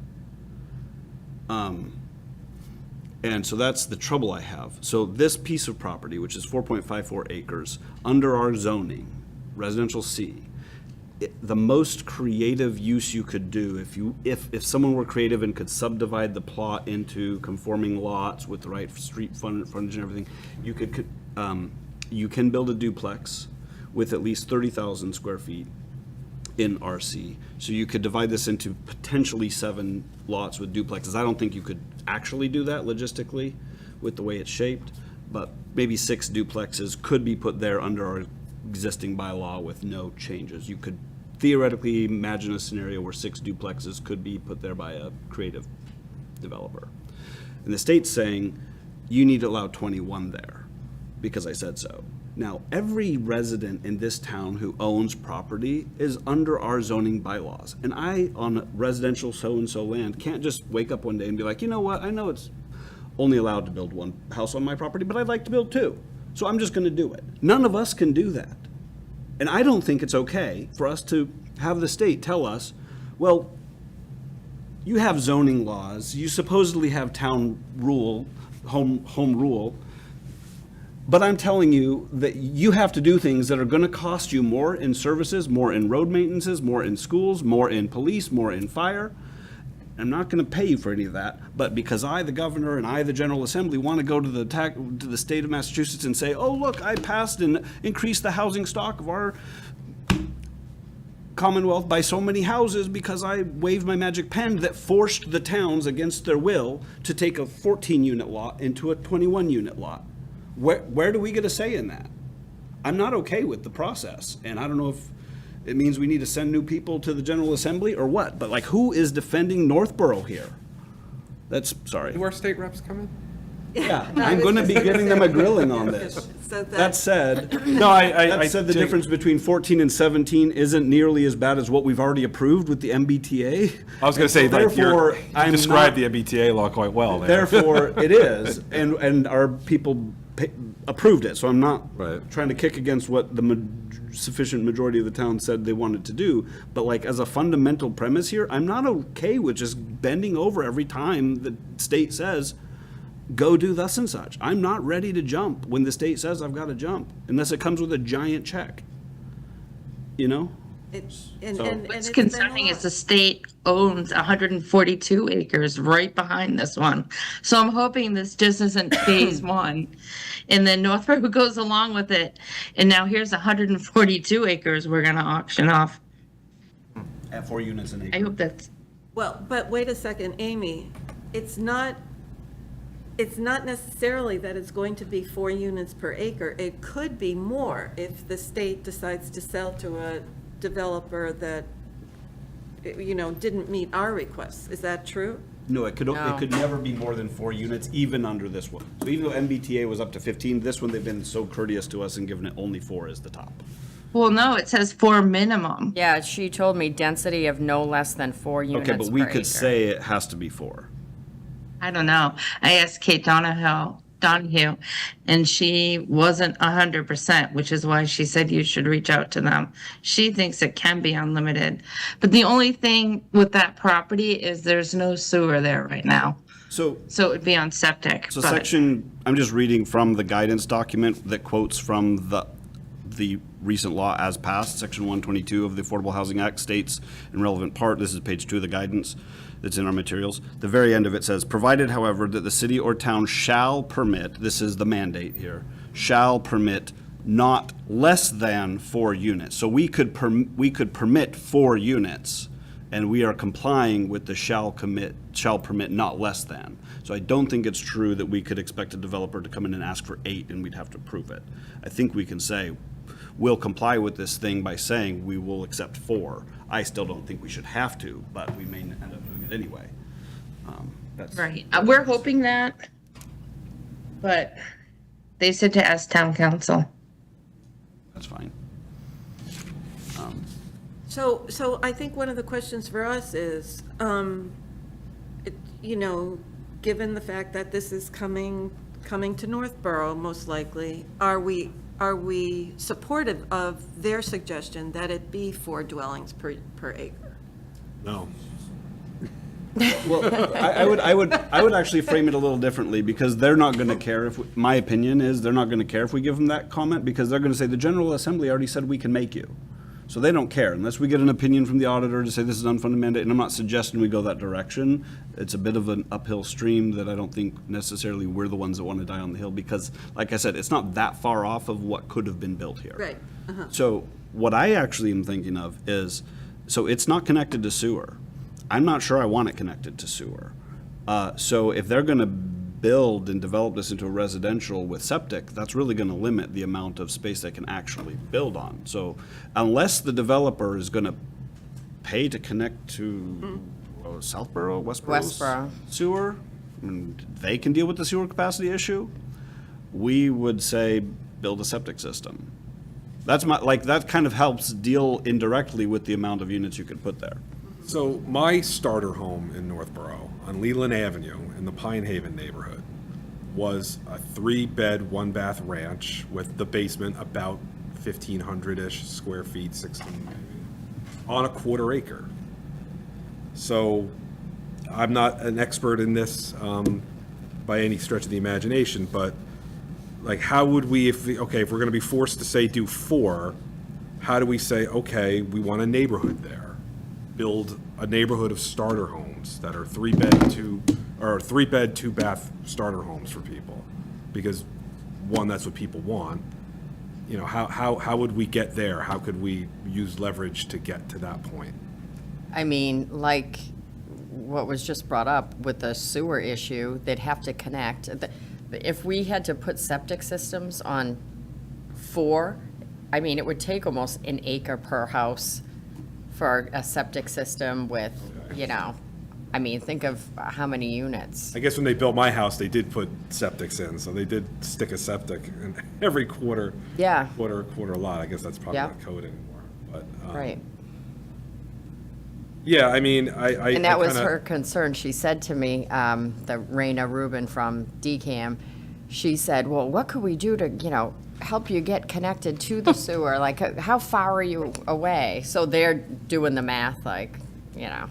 Yeah, if the state wants to appropriate $5 million to the town of Northborough, plus another $10 million for the extra sewer capacity that it's gonna take up for the next 50 years, yeah, sure, we'll take the money. But that's not happening. They just want us to build houses and absorb all the costs, which is fine. I like having houses. I don't like the state telling me to do it, though. So, correct, I'm back to the point I brought up a little while ago. The four houses per acre is actually the best-case scenario, as you understand it now, right, Amy? Right. Yep. So I guess we're all in agreement that, and to your point also, to make sure that it's a nice neighborhood. I mean, during the last need for housing, the big boom, right, post-war, Yeah, the neighborhood was built in the 1950s. That's what they did. I mean, you know, maybe not everything in the past was a bad idea. I mean, I could see them building off of either one of the roads, because it's a triangle property. There's a road over here and a road over here. I could see them building in a little cul-de-sac in there and houses around the cul-de-sac. Right. Make a nice neighborhood. With sidewalks and, yeah. Did that. It says the planning board recommends the development of a walkable neighborhood that adheres to the following minimum density and dimensional requirements. So as far as the neighborhood, you do want them to have a sidewalk and to make it a nice living area for a large group of people. May I? Yes. Amy, could I make a counter argument to the suggestion that the planning board made to reducing what's in our zoning bylaw for the side yard setback and the distance between buildings, to just recommend what our bylaw says? Because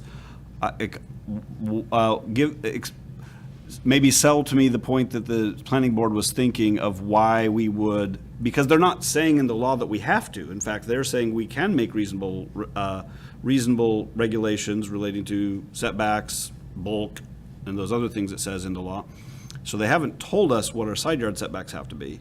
So I would presume what's already in our zoning bylaw is reasonable, because that's what everyone else in that zone has to comply with.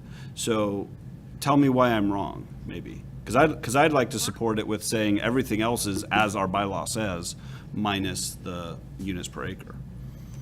And we definitely could do that. But I think Lori thought, since we're going from 2 to 4 units per acre, that we were going to have to change our setbacks so they would all fit. But I mean, if we say it's allowed, but you can't fit it, that's kind of like a you problem, in my opinion. Right? Like, look, I mean, It was Lori's it just idea, takes a but creative I enough could architect definitely to bring fit that it. back to the planning board. You know, we could recommend they stick with our current zoning. I just am not really, if you can't tell, super inclined to sort of give more territory over to the state's ability to tell us what to do.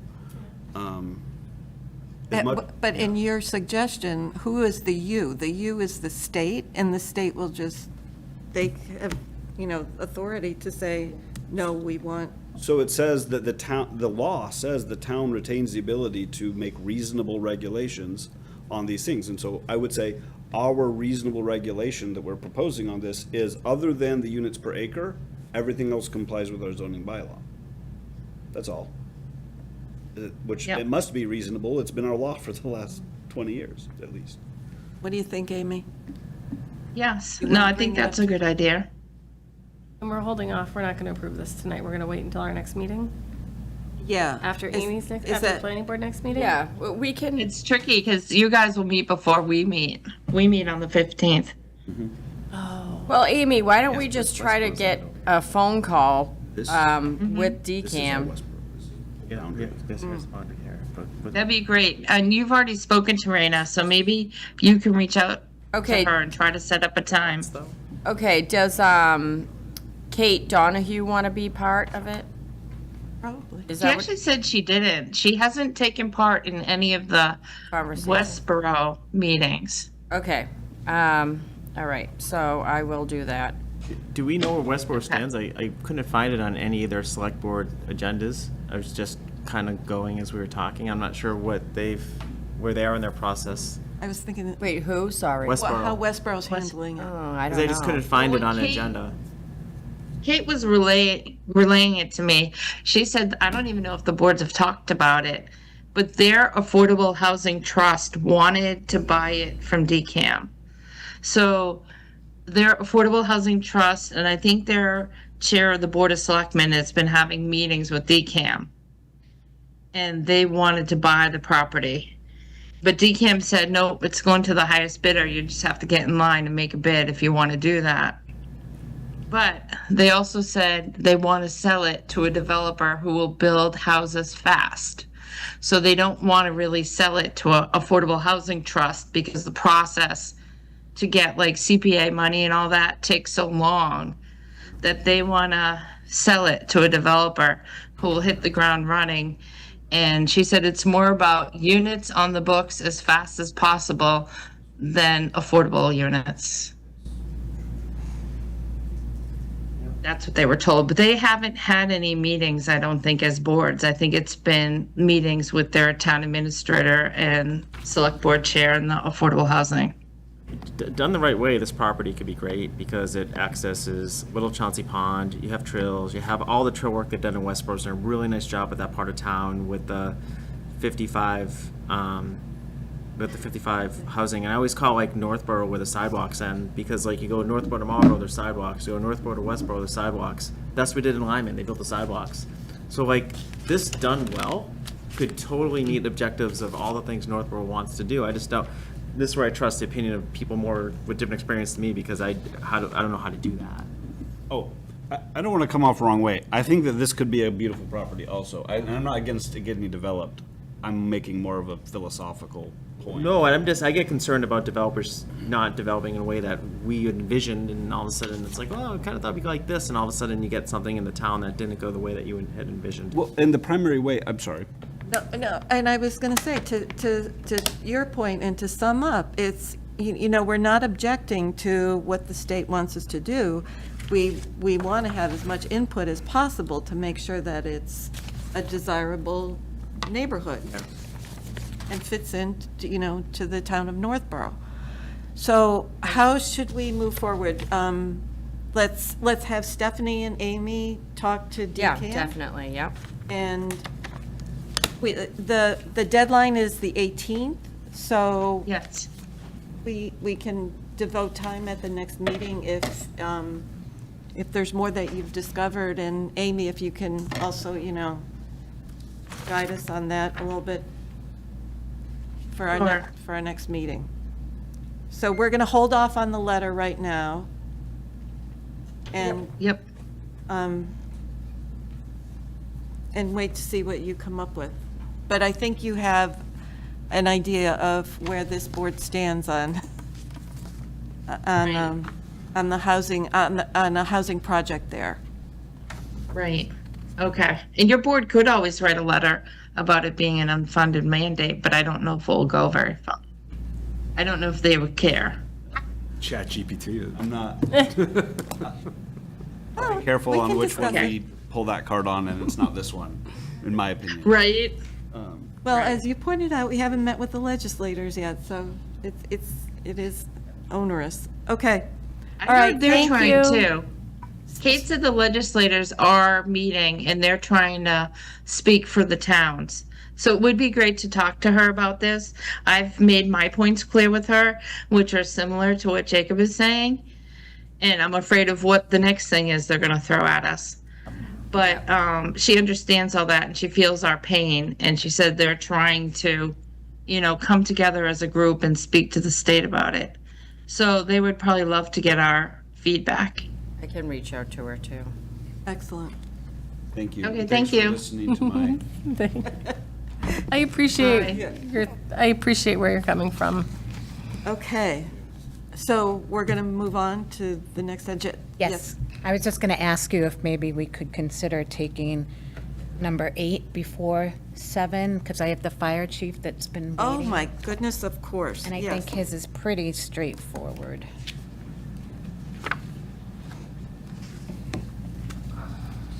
So that would be approval, and execution of agreement between the Massachusetts Department of Transportation and the town of Northborough for the installation of an emergency traffic signal at the new fire station driveway.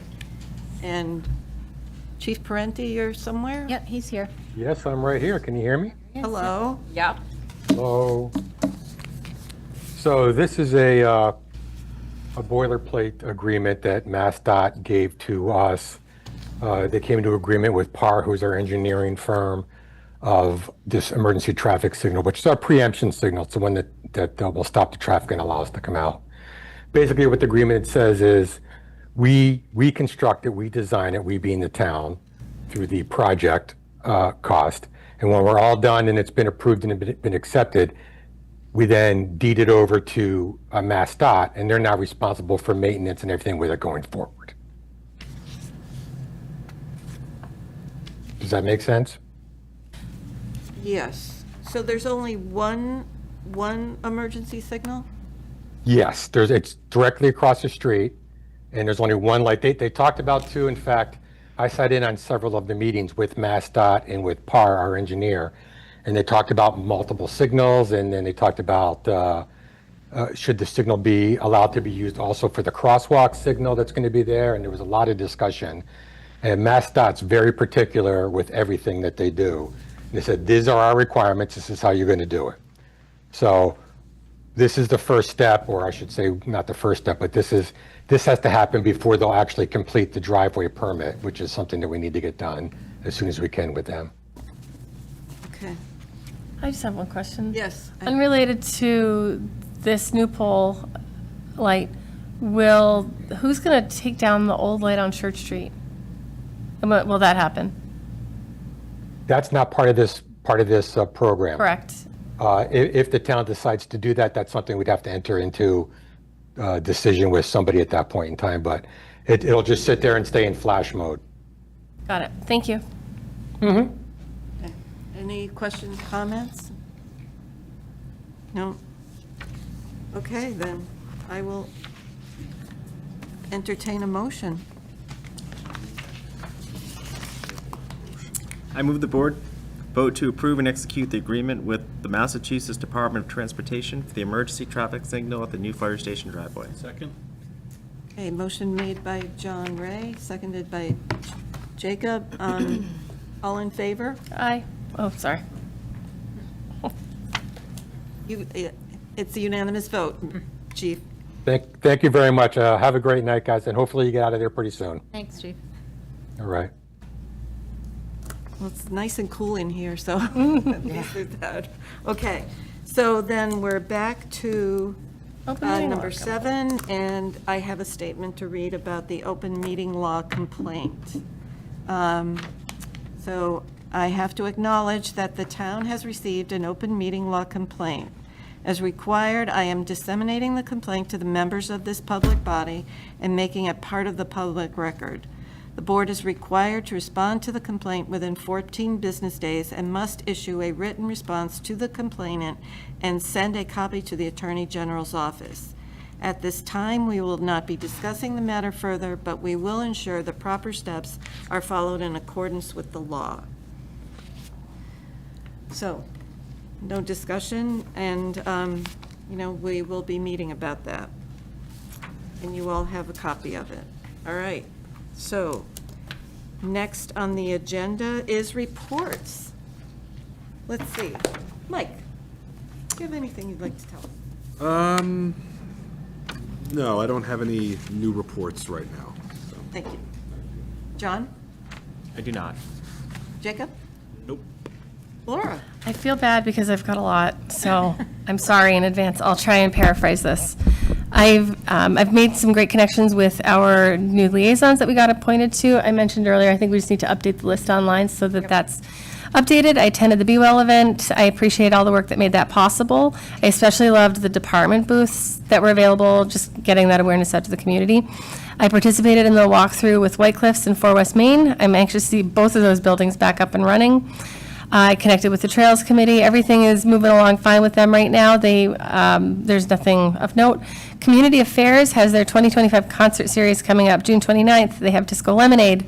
July 13th, they have Playing Dead. July 27th, they have Houston Bernard. August 10th, they have School of Rock Showcase. These will take place at Ellsworth McAfee, and there will be food vendors at every show. I highly recommend it. I connected with the local emergency planning committee. There's no news on their front, but they have received all the submissions from the expected companies for their Tier 2 reporting in March, and the permit renewals continue per usual. The library trustees, this is a new committee for me, but I'll have more to follow on them. For the moment, they have their artwork in the library's annual summer art show coming up, and artists of all ages are invited to make submissions. The deadline for this is June 28th, and you can find more information on their website. And I encourage everyone to stop by and check it out. I'll also make a quick plug that the library has an incredible collection on Libby. That's the app to read and listen to books on your mobile device. Our director, Jen Bruno, and the library team is available to help, but I am a huge advocate and user of that resource. So I highly encourage everyone to check it out. The CPC welcomes your input for their communities. The CPC has a meeting planned for July 7th, and the agenda will be posted on June 30th. And the key items that will be covered at this meeting will be the White Cliffs Design and Demolition Project. So if you are curious about that, definitely check it out. And if there's any questions, you can reach out to the CPC. Their meeting will be again on July 7th. That concludes my reports. Thank you. Sorry. And I will send that to you so you don't have to write it out again. And I have no report, but I think, Stephanie, you have a few Yeah, items. I'll go quick. Budget guidance. Departments were instructed to prepare a level funded budget in addition to a level service budget for the upcoming year and show where cuts would be proposed. They were also informed of an early budget process to come. Capital planning, fiscal year 27 capital plan process will begin earlier this year, late September, projected to avoid past delays. Departments must submit updated cost estimates, particularly for items over $25,000 with a lifespan of 5 or more years. Financial summit scheduled for late September to align capital and operating priorities. Finance Department, fiscal year 24 end closing procedures are underway. Departments were encouraged to submit outstanding invoices promptly. At their last meeting, the Select Board met with the town's independent auditor, who delivered a very positive review. The auditor highlighted the town's strong internal controls and compliance practices, particularly in the areas of cash management and receivables. We're proud of the dedicated staff whose hard work makes this achievement possible. Town Clerk Andy Dowd received the Town Clerk of the Year honors. Congratulations were extended to him. Staff were reminded town meeting time publication is the official procedural guidebook per the town charter. We're working on getting an updated version in the clerk's office and the library. Recreation Department summer staff training is in progress. Camp begins June 30th. The Be Well End of Summer Carnival took place Tuesday, 6/17, from 1 to 4 p.m. All departments participated with tables, information, and fun trinkets for the kids. Bouncy houses, fire department games, music, and lots of fun was had. Health and Human Services on June 12th, representatives from the AG's office visited to discuss abandoned properties and the work of the Neighborhood Renewal Division. The meeting was highly informative and will help reduce the town's workload in managing these challenging properties. All tobacco compliance checks through the state passed in Northborough, which was great news. Pool and camp inspections are underway. Health counseling services in partnership with the library are continuing to be successful. The library, due to, where was that? Okay. We were informed in regards to there being cuts to the Institute of Museum and Library Services and the proposed federal budget eliminating the agency altogether. This agency, among other things, is what funding portions of the Mass Board of Library Commissioners, including all of our statewide databases. Without this funding, most of the database subscriptions had to be cut effective July 1 of this year. The databases represent a large part of what the schools are using for student research projects, for homework, because the resources include peer-reviewed articles, primary source documents, and other trusted sources of information. They are heavily used. Roughly 20,000 articles are retrieved annually from these databases. And after a lot of work from our librarian, Jennifer Bruno, and her conversation with Kim Honey from the high school library and Ryan Donovan, the Southborough's librarian, they were able to pool money between the two public libraries and the schools to fund the cost of the databases so that the students would continue to have access to these resources, which is phenomenal. It's like, our back in the day encyclopedias. It's right there at their fingertips, and they rely on it heavily. Planning Department, a soft opening for the new dog park is expected mid-July once minor issues like signage, gate, grading are resolved. I guess the gate was a little bit too open, so little puppies could crawl through, so they're fixing that. Downtown Design Workshop number 2 was scheduled for June 30th, 6:30 p.m. at the Public Library. We already went over DCAM. Building Department, the fire station building permit is under review and nearing completion. Permit fee restructuring is underway, targeted for implementation, I said July 1, but it's pending when we could get it on a select board meeting, aligning with the start of the new budget year and the new building code. Accessory dwelling unit, interest is growing. One application is under review. Others have been inquiries coming into the department. Staff are enforcing activity deadlines on dormant building permits. So if there's no movement in a year, they poke and prod. Cable access. The ADA listening system in the library meeting room is now fully functional, supporting hearing impaired residents during public meetings. Fire department, all recent firefighters have now achieved paramedic certification. All fire apparatuses are currently in working order, a rare and welcome status, says the chief. The department continues to work on the fire station construction project and appreciates all the support of the new committee members. The IT department was granted a $235,000 award for a fiber looped network between the new fire station, the police station, and the senior center. There will need to be some future decisions on whether or not the fire station wants to upgrade their Ethernet lines that were planned for with fiber, considering a grant would offset a large portion of the cost. Without looping the fire station in, the project would not make sense. We still need to obtain more quotes at this point in order to see if we should move forward with the project. And I have some info I'll give to you guys about fiber optic versus, Ethernet. Veterans Affairs, this is where the confusion laid. It was my fault. So in my report, I said interviews for the veteran agent position are underway. And poor Mr. Farrell is still here. Yeah, he's still here. He's not going anywhere. It's the assistant position, so sorry, everyone. The poor guy, poor Jeff. Feel-good story, the DPW and PD were on the news, and in the community advocate for saving 10 little ducklings from a catch basin Thursday. They are top-notch, and the kids love being there to cheer them on. Many thanks from the town, and congratulations, Mama Duck, on getting your babies back. Key reminders, June 30th, Downtown Design Workshop at the library. June 30th, first day of summer camp. July 1, start of the fiscal year 26 new building code is effective. Potential fee changes soon to come. Mid-July, soft opening of the new dog park. June 27th, deadline for comments on the DCAM. Oh, no, sorry, July 18th. We got to revise that. Deadline for comments on DCAM land auction, which, yep, and I'm done. Wow. Yeah, woo. Thank you. Diane? Yes, just one thing with the heat. I didn't go outside today, but I hear it's hot, and Oh, thank the splash pad is usually not open, I think, Wednesdays on- and Thursdays, or On Tuesdays. Tuesday, you're It'll be right, open but she's tomorrow. opening it. So it's going to Yeah. be open tomorrow. It's on the website, yep. Yep. And then the cooling stations are typically the library and the senior center. Thank you. Yeah, That's it. one Thank more you. day, That was important. or 2 more days? I don't know. I when. think- I think it breaks Thursday, right? Yeah, yeah. I think it's like the hottest tomorrow, and then it's gonna be a little cooler the next day.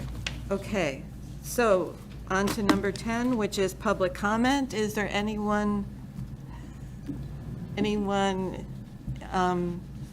calling in? I'll see if he raises his hand. So we're all set? I think so. I don't see his hand raised, though. Okay. Any other business to come before the board? Future agenda items? Yes? Oh, yeah, that's on the back, right? Yeah, it's on the back. So I'd, couple of questions to get to budget season. One is, I think we had fiscal policy as something we wanted as a future agenda item that, Yeah, actually, so when I had started noodling on some language for the agenda item, and I had thought, in order to give maybe a little bit more time to prepare for that we do it on a future meeting, but I don't think we decided which future meeting. But I think it should be one of our July meetings, maybe, either the first or second. We only I have think we have one. You may have already kind of partly addressed it, but so my, So Jason Little, is he on the 19th? No, the 14th, sorry. 14th. I can't find, I lost my agenda. There you go. Oh, thank you so much. All right, let's see. Future agenda items,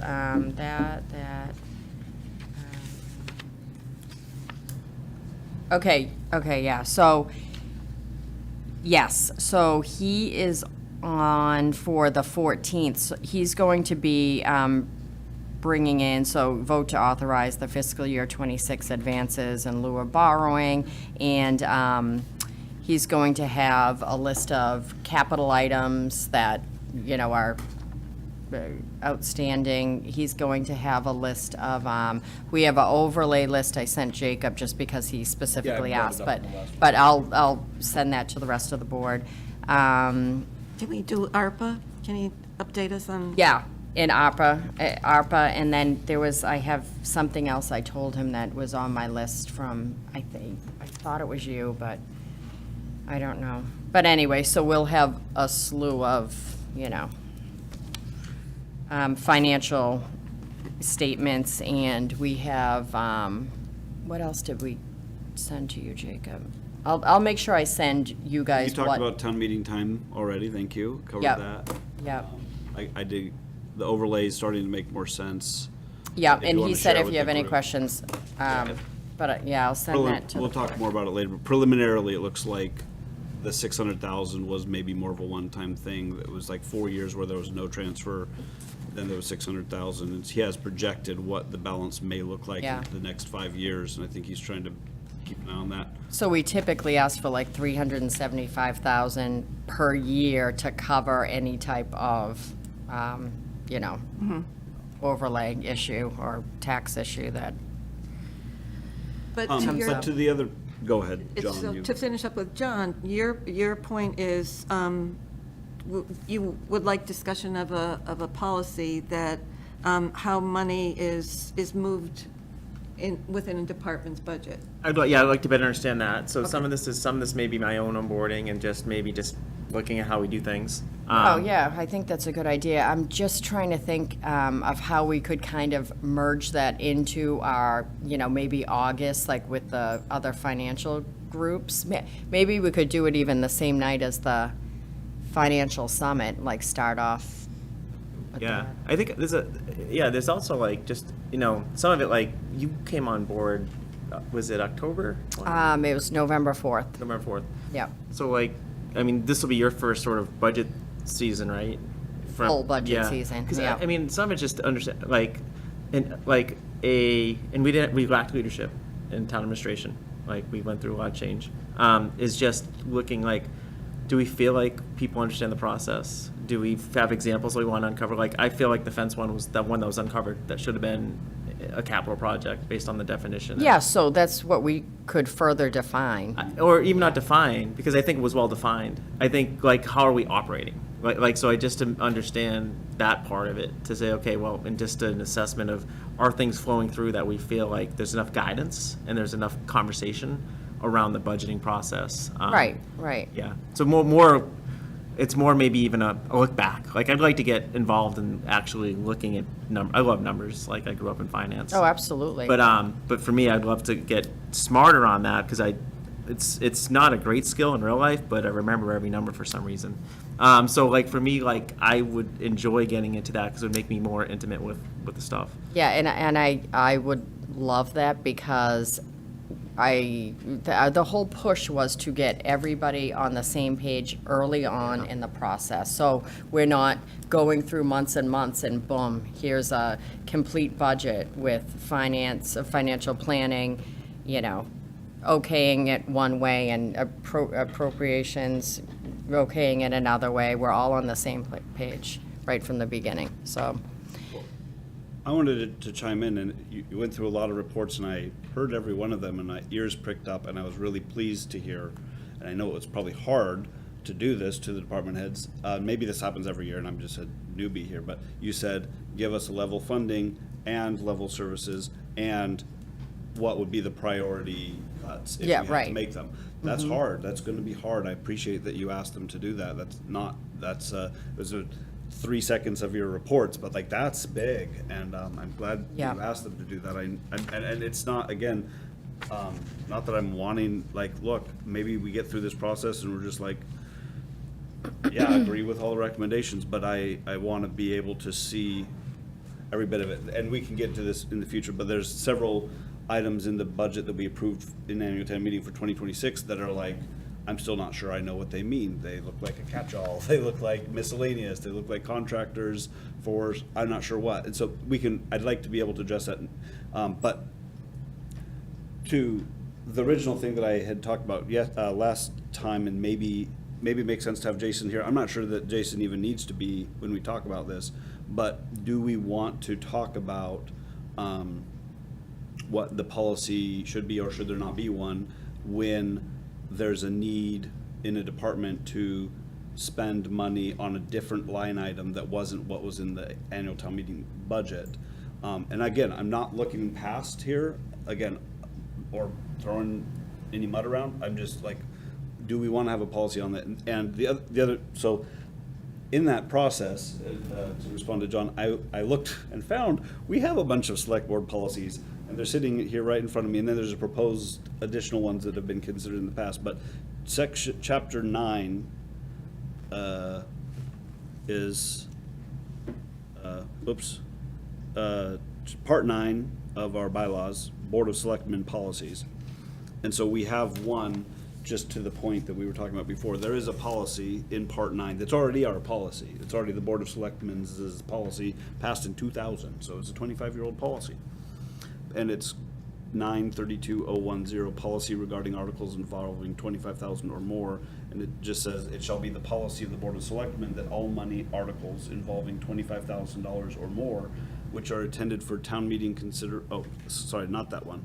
It's 32040, submission of plans to Financial Planning Committee. All agencies shall submit plans for the expenditure of over 25,000 to the Financial Planning Committee in the various earliest stages of planning, namely 2 or more years before the project is intended to begin. So I thought that that was, it's actually a written select board policy that John was referring to when he was on financial planning that he thought was the policy. So it may be the policy is maybe what we would in a future discussion say should stay the policy, but we want to make sure that it's being followed. And there is an older version of the financial policy that Jason shared, which I can share with you guys, but I think having that as a standalone item, because I think it'll probably take up some time. So just in the interest of it being a really important topic, I don't know that we should bundle it in together with something. Okay, yeah. Just because we probably are going to want to And refresh maybe it that could be August, document. like, this is an important thing that Yeah. needs to be talked about, and maybe, I just don't want to Well, I think we could fit it in when we're, going through our financial process, but early on, because especially if it's going to be I following think the certain. document definitely needs to be Yeah. updated. So. Oh, well, yeah, I'm sure it does. anyway, Yeah. I don't want anyone to feel like they're getting curveballs thrown or anything like that. I just want. No. I think it's our job. Yeah, it's just, it's moving forward and how do we best do it? My feeling is that it might be best to do it with the group because it seemed to me that the department heads were getting different messages from appropriations and financial planning, so. Oh, I agree, and never mind the fact, of course, capital planning is charged with capital expenses, which is $25,000 or more, so we have to be careful, too, to not step on anyone's toes, and, where it's appropriate, it should, lie, but, yep. Okay. And then just as we're talking about, so the other thing I think would be interesting, again, education, transparency. As we're looking at the different budgets and spend, I would really love to see what our, the last 5 years of what our CPA funding is, both from a taxpayer perspective and what the match is, and then the projects in which we funded in those years. Okay. Can I piggyback on? Yeah. Okay, so this, I'm just putting this out there. Maybe this doesn't actually happen for years or forever, but I would like to see us talk about, have a serious conversation about whether we recommend town meeting vote to get us out of CPA. The state match has decreased steadily, and it is planned to be decreased another 2% this next year. And I think some of the I'd like to start the transparency to see what it is and have those discussions. And like, Laura was like, "Oh, we saved $200,000." I'm like, "No, we spent 1.5." Like when we were talking about the 200 to get our $200,000 for the. And I know I'm with you. I didn't mean to. No. I hope it. I didn't mean for tail cross but that way. was the thing. I'm tracking complete with you. This is not even. But it was like, yeah, but we were in these positions. We're looking at saying we saved. Well, we made a decision to spend 1.7, and now again the 200 because it's there. And end of the day, we spent 1.5. And to Jacob's point about how it was constructed in the warrant, but these are I think it starts with data and it starts with the facts, and then from there, I think we can start to have conversations about how we prioritize town. Anyway, I assume that there's plenty of opposition to what I just suggested, and I'm not sure I'm convinced of it. But I do think it's something that we ought to think about. We are taxing ourselves voluntarily 2% extra for these purposes because we chose to. So, to And we your can point, let's see the unchoose to- arithmetic. I'd love to. I'd love to see when we look at what that money, how much taxpayers contributed, and we look at that money versus money we could have allocated elsewhere, were those the right things? And I'm not suggesting, but I think we should be authentic about what we're spending on and transparent about it. Huh.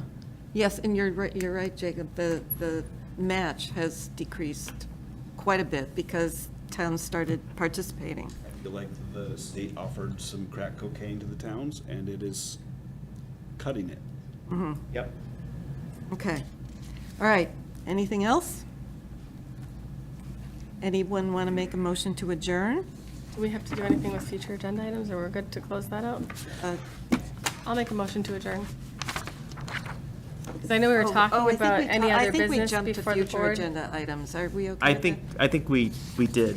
Yeah. So, okay, that sounds good. I make a motion to adjourn. I second. Thank you. All in favor? All right, Looks like you're thanks, enthusiastically everyone. wanting to stay. Good night, thank you.